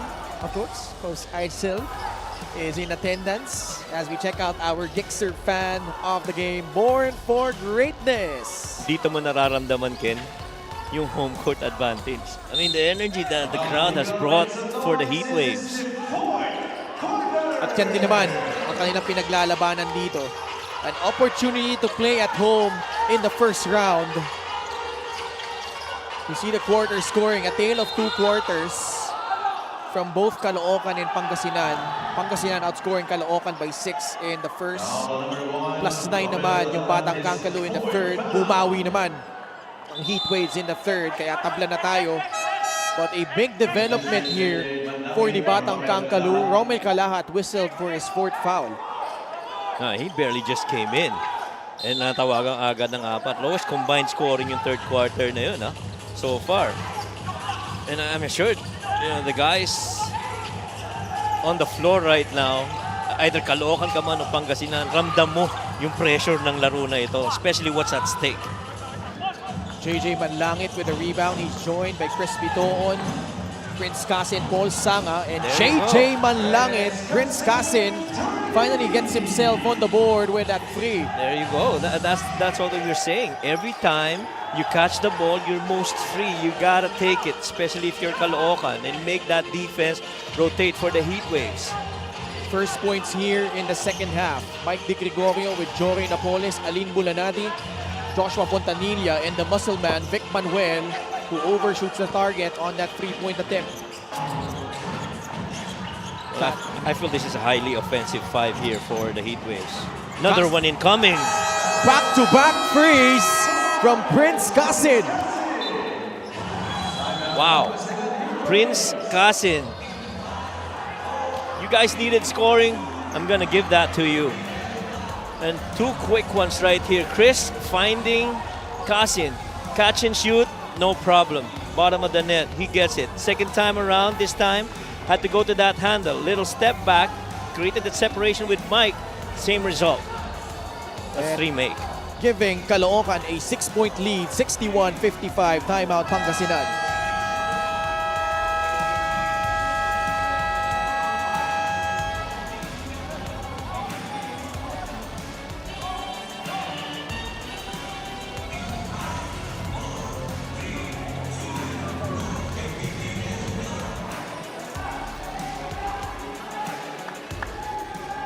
Back in Rosales, Pangasinan for Maharlika Pilipinas Basketball League, Coach Mike Sagigit will never forget making it to the second round of the South playoffs last season but fell short against Quezon, which is obviously one of the major reasons why he landed this challenging job of leading a veteran-laden team who was more serious than ever to make a mark in the playoffs this season.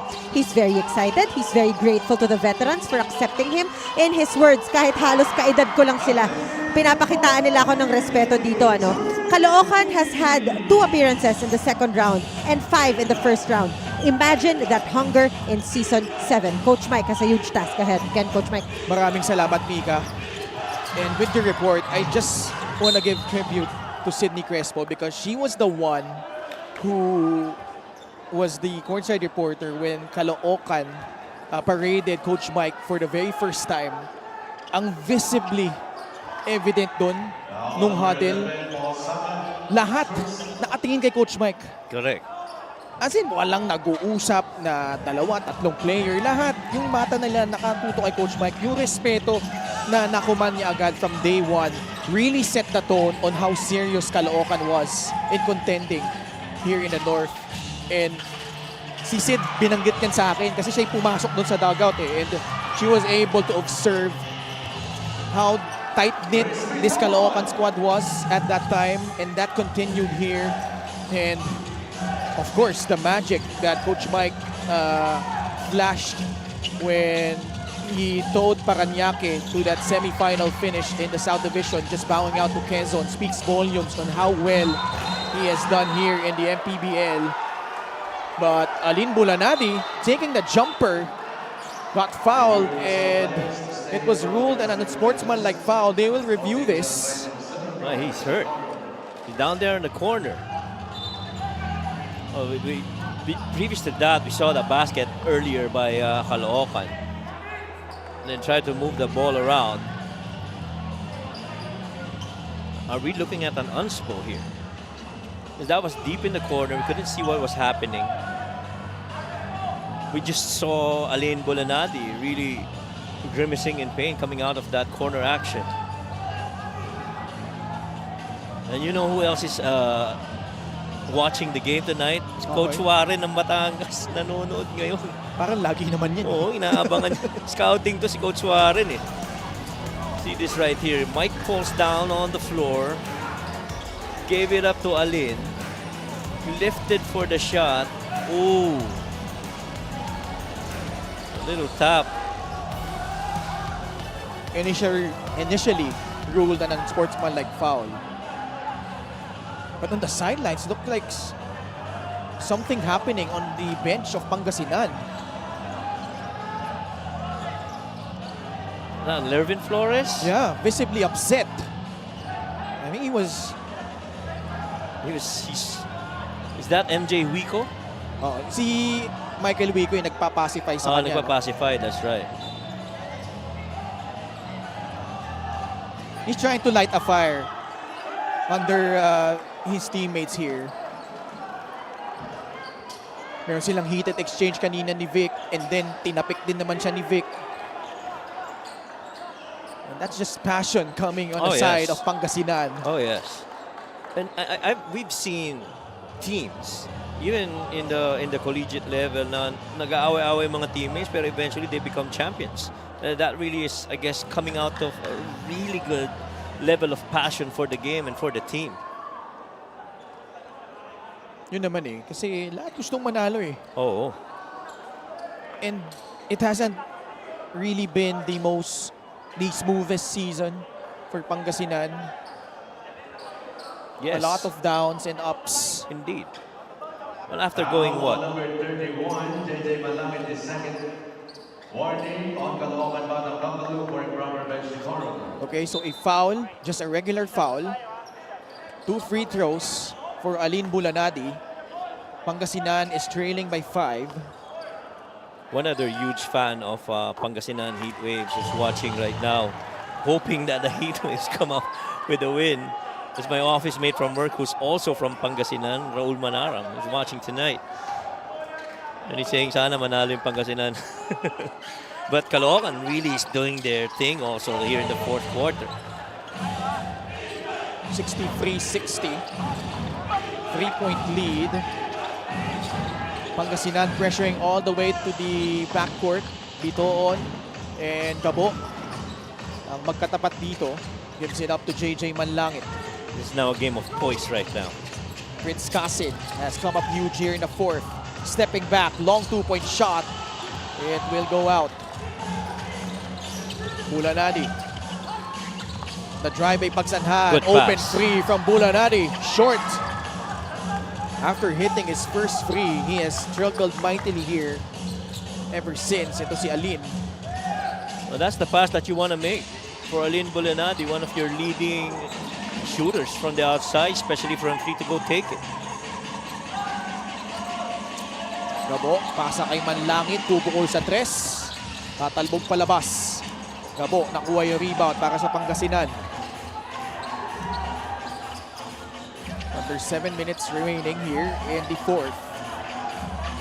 Sa poste, Maguliano. Forcing it up and able to draw a foul against JJ Manlangit. Well, they tried to do solo coverage on JP Maguliano. Manlangit pretty much left in there trying to defend against JP, and JP understands you got to test the middle before you try to go to that drop step. Saw that opening, went in there and chased it. He got fouled, and so now he's sent to the line. Matias and Sanga go back to the bench. JP Maguliano, that big second quarter he had, gave some life dito sa Pangasinan. 63-61. Third best in offensive rebounding, and is good for about 57% from perimeter itong si JP Maguliano. Missed that second free throw though. Biggest lead by both teams was at 7.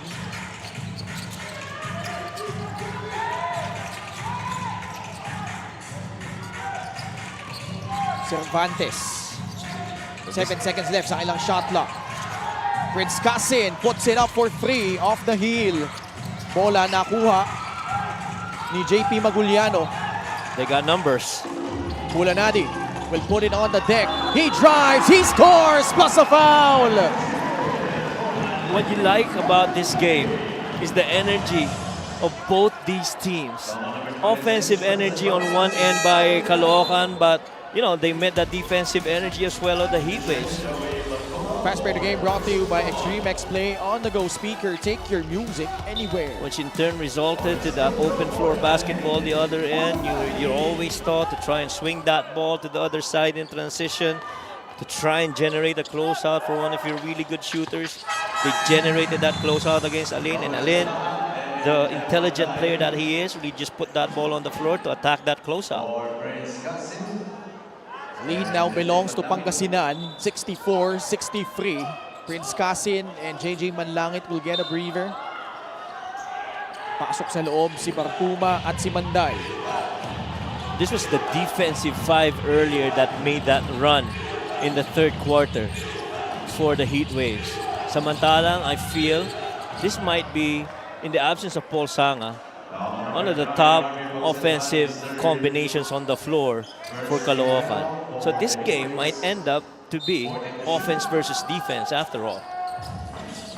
Jeff Manday has been held in check. Only 4 points, 1 of 9 shooting from the field. He drives baseline, setting up Real Cervantes, who hops into the lane and got fouled by a Heat Wave.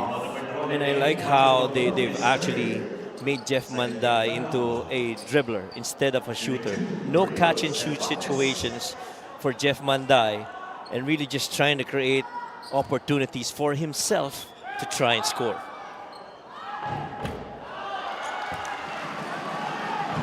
Real Cervantes missing the front end of his free throws. Oh, nanonood rin pala si Chris Javier ng Bataan. Kanya-kanyang scouting na to ng mga kalaban. Baka isa sa mga upunan na ito, makalaban pa nila kung makalusot sila sa Pasig. Correct. And why not? Ito na ang last game of the regular season. So lahat ng mga players, coaches, malamang nanonood ngayon. At the post, Baguliano. The flip shot is gone and he extends the lead to 3, 66-63. JP Maguliano, 10 points on a 4 of 6 shooting, almost a steal. Cabanag to tie it up. No good. Ball ends up with Jeff Manday. Kalahat has been silent. Past the halfway point of the fourth period. Cabanag off the dribble. Slides in, lays it up and in. What an attack from Jeremy Cabanag. Well, very similar situation to Alin Bolanadi earlier. You swing that ball to the other side of the floor on a ball reversal, fake a shot, generate a closeout, and attack it. Good finish by Jeremy right there, right down the lane. Cabanag with 7 points. Isa na lang ang labang ng Pangasinan. Stay out of the way and leave it for Romel Calaha to defend.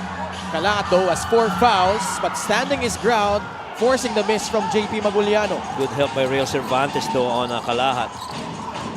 Cervantes off the dribble, puts it in, and a bonus free throw coming up. Not putting enough pressure on the ball handler, in that case Joey Barkuma, really just leaving it up for Real Cervantes, who had nobody on him as he approached the nail. The 8th lead change of this ball game. Also 5 deadlocks. That's how close this game has been.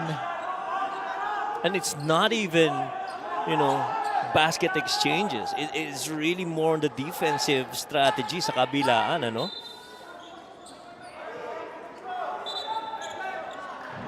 Real Cervantes with a bonus free throw. Again, at stake here, number 4 spot in the playoffs.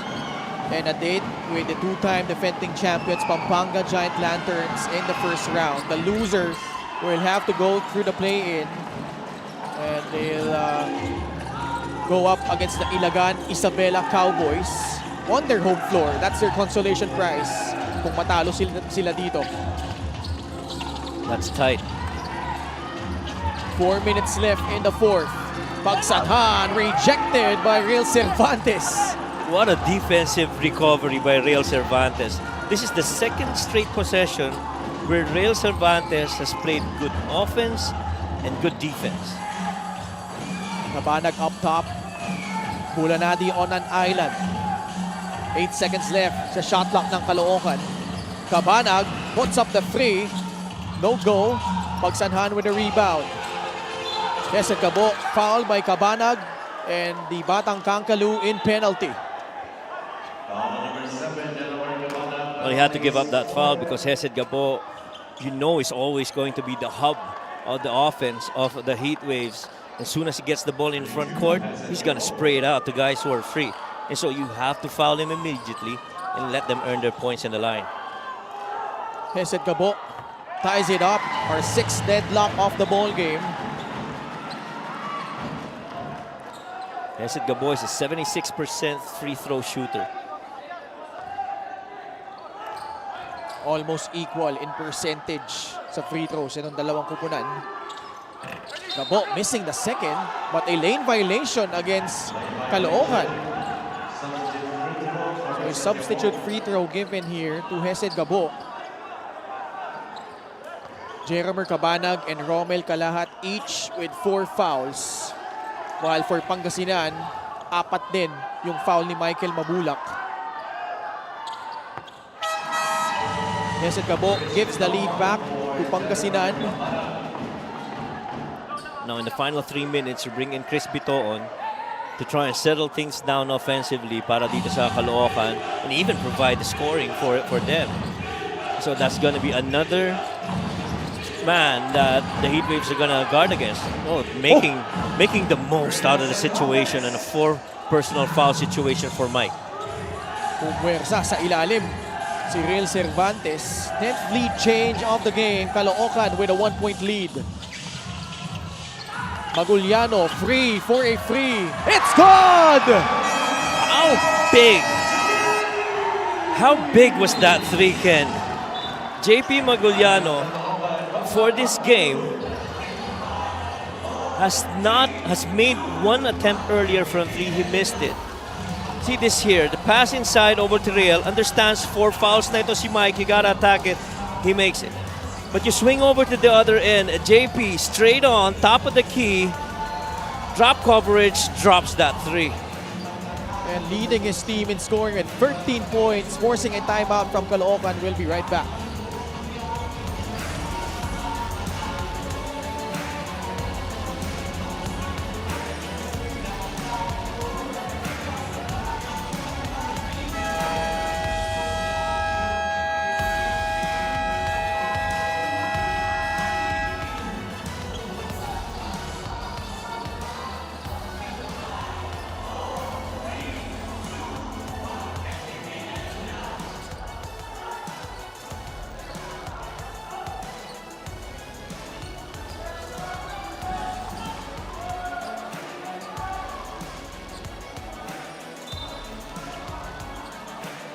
Fan of the Game is brought to you by LGR, the official outfitter of the MPBL. Exactly 3 minutes remaining here in this ball game. 11 lead changes and 6 deadlocks. And Chris Bitoon and Hesed Gabo. You see the player matchup here. 9 points, 4 rebounds, 3 assists for Chris. Hesed Gabo with 6, 2, and 7. Let's check in with Mika. Chris Bitoon and Hesed Gabo, both very helpful tonight. As we mentioned, have shared a lot of memories, time, games, practices, championships in different leagues. Brothers on and off the court, but they needed to move on. Gabo did the PBA in 2023, while Chris stayed with Nueva Ecija when the rest moved to Pangasinan eventually. But you know what? They are still so close that there was this one game at the Caloocan Sports Complex when Hesed actually forgot his basketball shoes. I was actually there to witness this kasi ako yung courtside nun. And guess who was there to the rescue? Chris Bitoon. Those shoes are actually with Gabo to this day. Both guys still have big responsibilities outside of being teammates, but will forever keep the bond by heart. Ken, Coach Frank. Maraming salamat, Mika. Last year siguro yun, no? Early in the season. And the bond those two shared. This season, that was the season. This season. Okay, ayun. Silang dalawa nga, no? Oo nga. I mean, winning the championship together, the bond that they've shared throughout the years, not only here in the MPBL, in various leagues. I mean, it's just the essence of brotherhood here between these two guys. Fierce as rivals, but Yeah. Down the line, yung brotherhood talaga yung nagdadala dyan eh, no? The relationships and the friendships that you develop through years of playing with each other and battling against one another. so far, we've got 11 lead changes, 7 deadlocks. Pagsanhan missing a key free throw. I won't be surprised if this goes extra period at the way both these teams are battling. Oh man, big misses from the line from Pagsanhan. Heatwaves gotta go back to what they're good at, get a stop. But you gotta help out on Mike Mabula. They're gonna try and exploit him. Crispy Tohon goes inside the paint and ties it up at 71 apiece. Chris Piton gonna work right now, exactly what we talked about. Scoring-wise, that's gotta be Chris.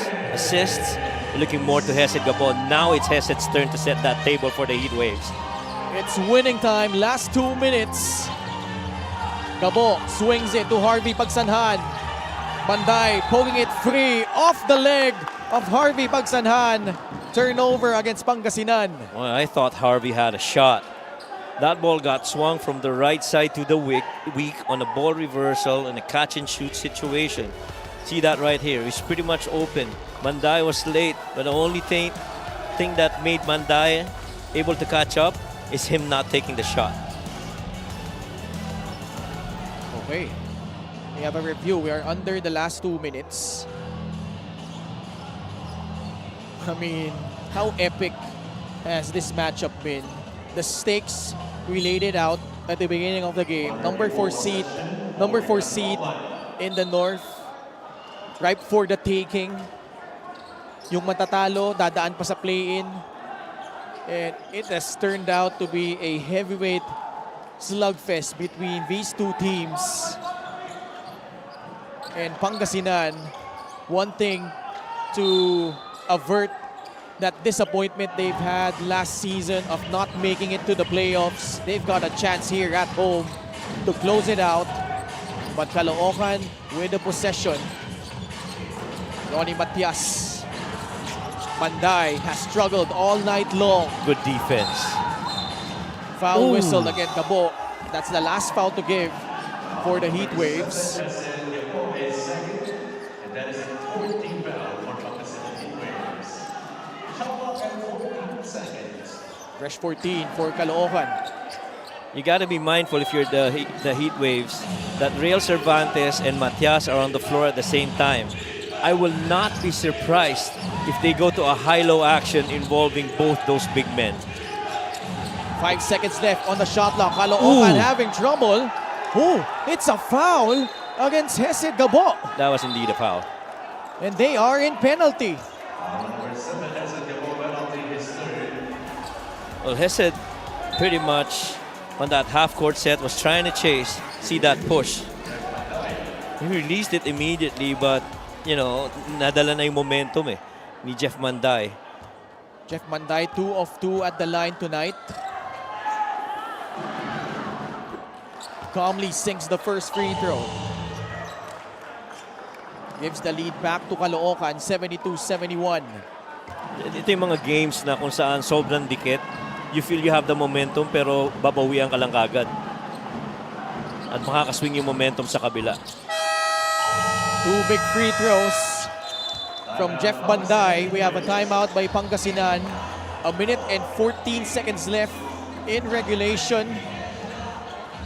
And we'll pause for a break. We'll be right back.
Jeff Banday hitting 2 key free throws. Labang ulit ang Caloocan, 73-71. Pangasinan with the possession. 74 seconds remaining. Victoria will trigger it in. Oh, the pass poke free by Ronnie Matias, but they will review this one. Well, that pass was too weak by Lawrence Victoria, intended for Vic Manuel. They tried to clear that side of the floor and allowed Vic Manuel to get to that mid-post action, but Matias, the many times that he's defended it against someone from the post, that looked like last touch Vic Manuel. Oh. It's not even a bounce. That is tough coming off a timeout. And so assuming that this ball, this possession rather, gets awarded to Caloocan, they are gonna need to get a stop on one end. Both teams in penalty. Oh, that stays with them. With the heat waves. All right. That's interesting. So Pangasinan getting a reprieve. Baseline out of bounds. Coach Gerson is one of the best when it comes to baseline out of bounds, I tell you. 12 seconds left on their shot clock. Mabulak to Hesed Gabo. Bulanadi. Now it's with Vic Manuel. He drives baseline. The fake got blocked by Ronnie Matias. 2 seconds remaining. And play will continue. Caloocan with a basketball with 57 seconds left here in regulation. How about that stop by Larry Matias against that spin by Vic Manuel? That really is knowing your opponent. Tendencies on spots on the floor. Chris. Nice help defense there by Vic Manuel. Yeah. You're not getting that stuff in there. Coach Mike Sagigit using one of his 2 remaining timeouts. 46.7 seconds left. Caloocan still has a 2-point lead. And a very important possession here coming up para dito sa Caloocan. It looks like it's Coach Mark Orias mapping out a play here on this set. If this is going to be a sideline out of bounds, I'm sure Coach Gerson is aware of how good Coach Mike Sagigit's staff goes to that backdoor step. Again, you see the team standings. Winner here will move up to number 4 dahil pareho nilang tinalo ang Pampanga at Pasay. Pampanga will slide to 5. Pasay will get to that 6th spot.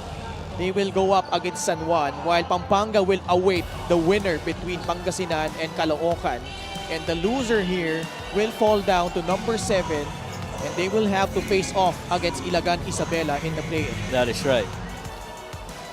And so as we wait for the result of this game, Pampanga and Pasay should be right now in the number 5 and number 6 spot. As we wait who occupies spot number 4 after this game. Still a lot of time. This is an important defensive stand para sa Pangasinan. They are 4-2 at home. Prince Casin. Cervantes. Mabulak in his grill. Cervantes left it short. Bulanadi. Now it's with Mabulak. Chance here for Pangasinan. Bulanadi for the lead. Short. Ball batted around. Bonnie's on the floor. And it's a jump ball. And if it is, possession arrow pointing to Caloocan. Tough break for Pangasinan.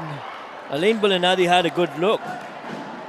But you love the effort though of Pangasinan to try and recover that. Here, that quick corner fill. That shot was short. And guys battled it out. Look at Lawrence Victoria. I guess the other guy was that Mike Mabula? And the guys really just going in there trying to claim that 50-50 ball. Bulanadi has had a ton of open looks. But he is only 3 out of 11 from the field tonight for a total of 11 points. Pangasinan's gotta be mindful that they are in penalty. You can't foul now because you're gonna send players over to the free throw line. And this is also a tricky situation for them because around 6 seconds the differential between shot and game clock.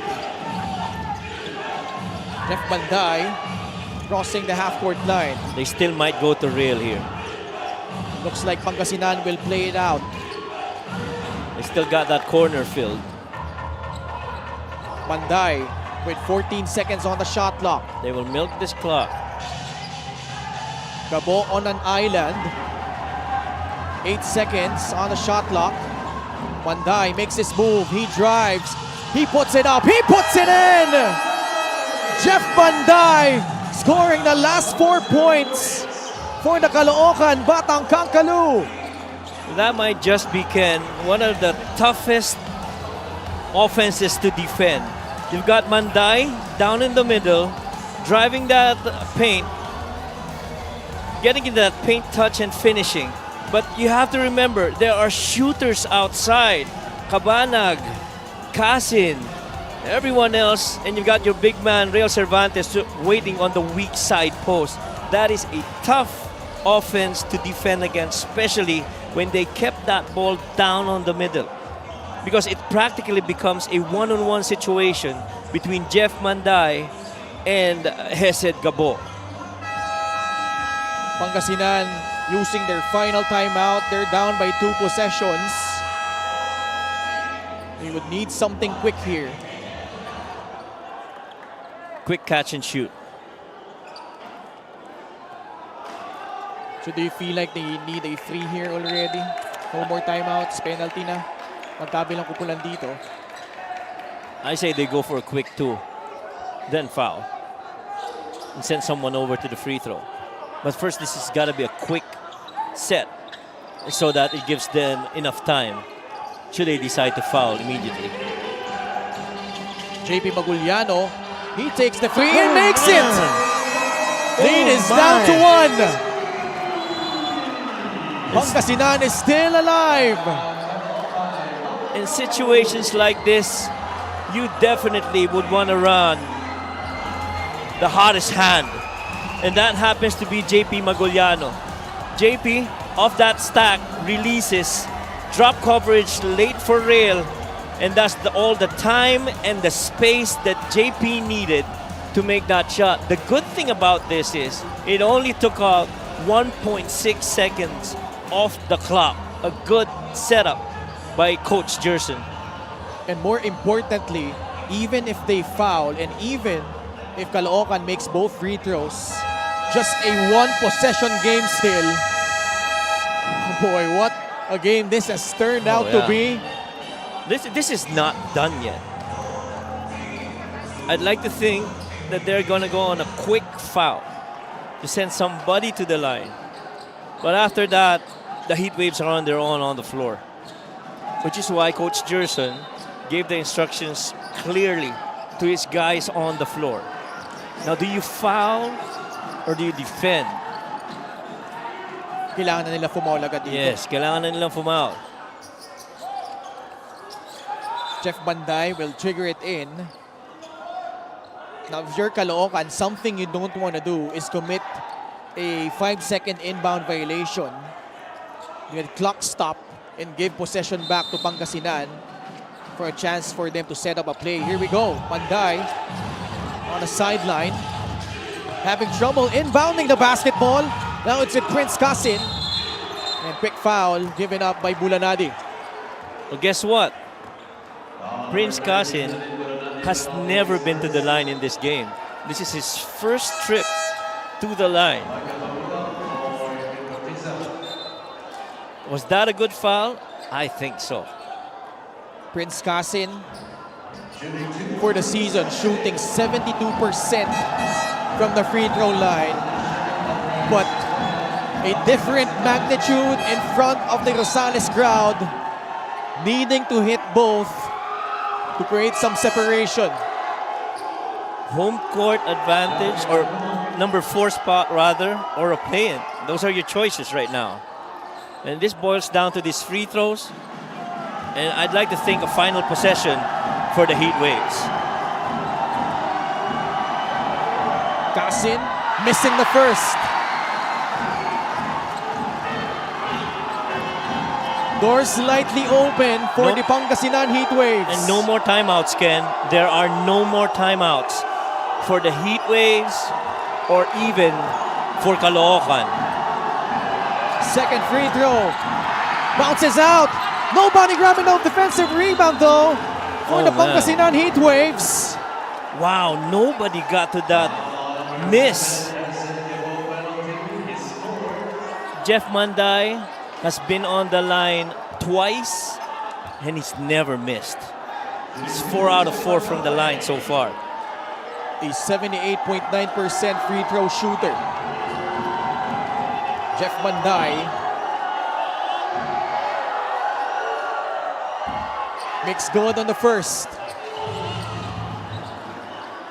Now, in case of a make, if you're Caloocan, do you foul and not give up a 3-point attempt here for Pangasinan? Yeah, that is an option. 9 points and 9 rebounds for Jeff Manday. Some coaches would want to miss this, then foul. He hits both. 3-point lead, 4.2 seconds left. Bulanadi has to run the length of the floor. A good look, Bulanadi for 3. And it's short. Caloocan survives in Rosales. And a gutsy win for the Batang Kangkalu. Boy, look at that. He already had that look. Wanted to bring it a little bit closer. But that shot hit nothing.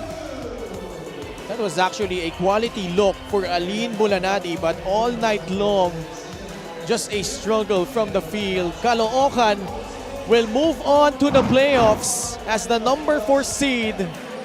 And this guy, he was the one who really steadied the ship para dito sa Caloocan here in the fourth quarter. Real Cervantes, the veteran, our best player of the game. And I felt that series of defense to offense where he attacked Mike Mabulak and defended the other end really was a key turning point, because at that point, it really was the Heat Waves getting that momentum, but that momentum got swung over to Caloocan because of the activity, the effort, and the good finish of Real Cervantes. Our final score, 77-74. Caloocan prevailing over Pangasinan. They are the ones moving ahead to the playoffs to face the 2-time defending champions, Pampanga Giant Lanterns, in the first round as the 4th seed. Let's go courtside to Miss Mika Abisamis. Maraming salamat. Congratulations, Rail, no? Halatang napakalaking bagay talaga nito para sa inyo. Puro naging defensive strategies itong game na to, pero naging turning point yung ginawa mo nga yung against Mabulak. Ano? Kumusta ka pagkatapos ng larong ito? Okay naman, siguro nagpapasalamat kami sa Panginoon kasi hindi namin to makukuha kung hindi sa depensa namin na buong team. Maraming salamat. May konting panahon pa, no? May panahon para maghanda. Anong gusto mong iparating sa mga teammates mo, lalo at ikaw na yung isa sa pinakamatagal talaga dito sa Caloocan? Siguro wag kami makontento. Palagi ko naman sinasabi sa mga teammate ko na wag makontento. Tapos pag halimbawa may pahinga kami, wag yung abusuhin yung katawan. Kumbaga balik pa rin sa dating trabaho, ganoon. Handa ka na ba kay Larry Muyang? Oo naman, 100%. Maraming salamat. Pero kung mga gustong batiin at pasalamatan. Nagpapasalamat po ako sa Panginoon sa binigay sa amin na panalo. Sa wife ko po sa Hawaii, mga kapatid ko, lola ko, mama at papa ko, father-in-law ko, mother-in-law ko. At nagpapasalamat po kami sa walang sawang suporta nila Mayor Along Malapitan, Kong Oka, Konsi Enting Malapitan, Lex Malapitan, at sa mga sponsor. Thank you po. Yan Coolers, High Top LPG, Stay Cool Clothing, World Balance, Mandarin Sky, Father Ruel na nasa Jerusalem, Brother Arnold Pastor, Reverend and Pastor Jem of JFC Caloocan, tsaka sa mama po ni Boss Epay po, pagaling po. Ayun lang po, thank you po. Maraming salamat. Congratulations to Real Cervantes and the rest of the Caloocan Batang Kangkalu. Balik sa inyo, Ken and Coach Mike. Maraming salamat, Mika. And the middle portion of the North Division playoffs is set. Number 3 San Juan will face off against the Pasay Voyagers. And Caloocan will have a date with the Pampanga Giant Lanterns. You see the bracket, the play-in. Oh man, this is so fun to witness here. 9 and 10, 7 and 8 in both sides. I'm excited for this one, Coach Mike. Yeah, and this play-in really has just brought in a different level of complication and interest to all of our fans following this season of games. At hindi magiging matagal ang inyong paghihintay mga kaliga. We will have our first play-in set on Thursday. And it's gonna be the North Division play-in tournament, 4 p.m. game between Bataan and Pasig City. And then Pangasinan will return at home. They will go up against Ilagan, Isabela 5-star Cowboys here at the Robert Estrella Senior Memorial Stadium in Rosales, Pangasinan.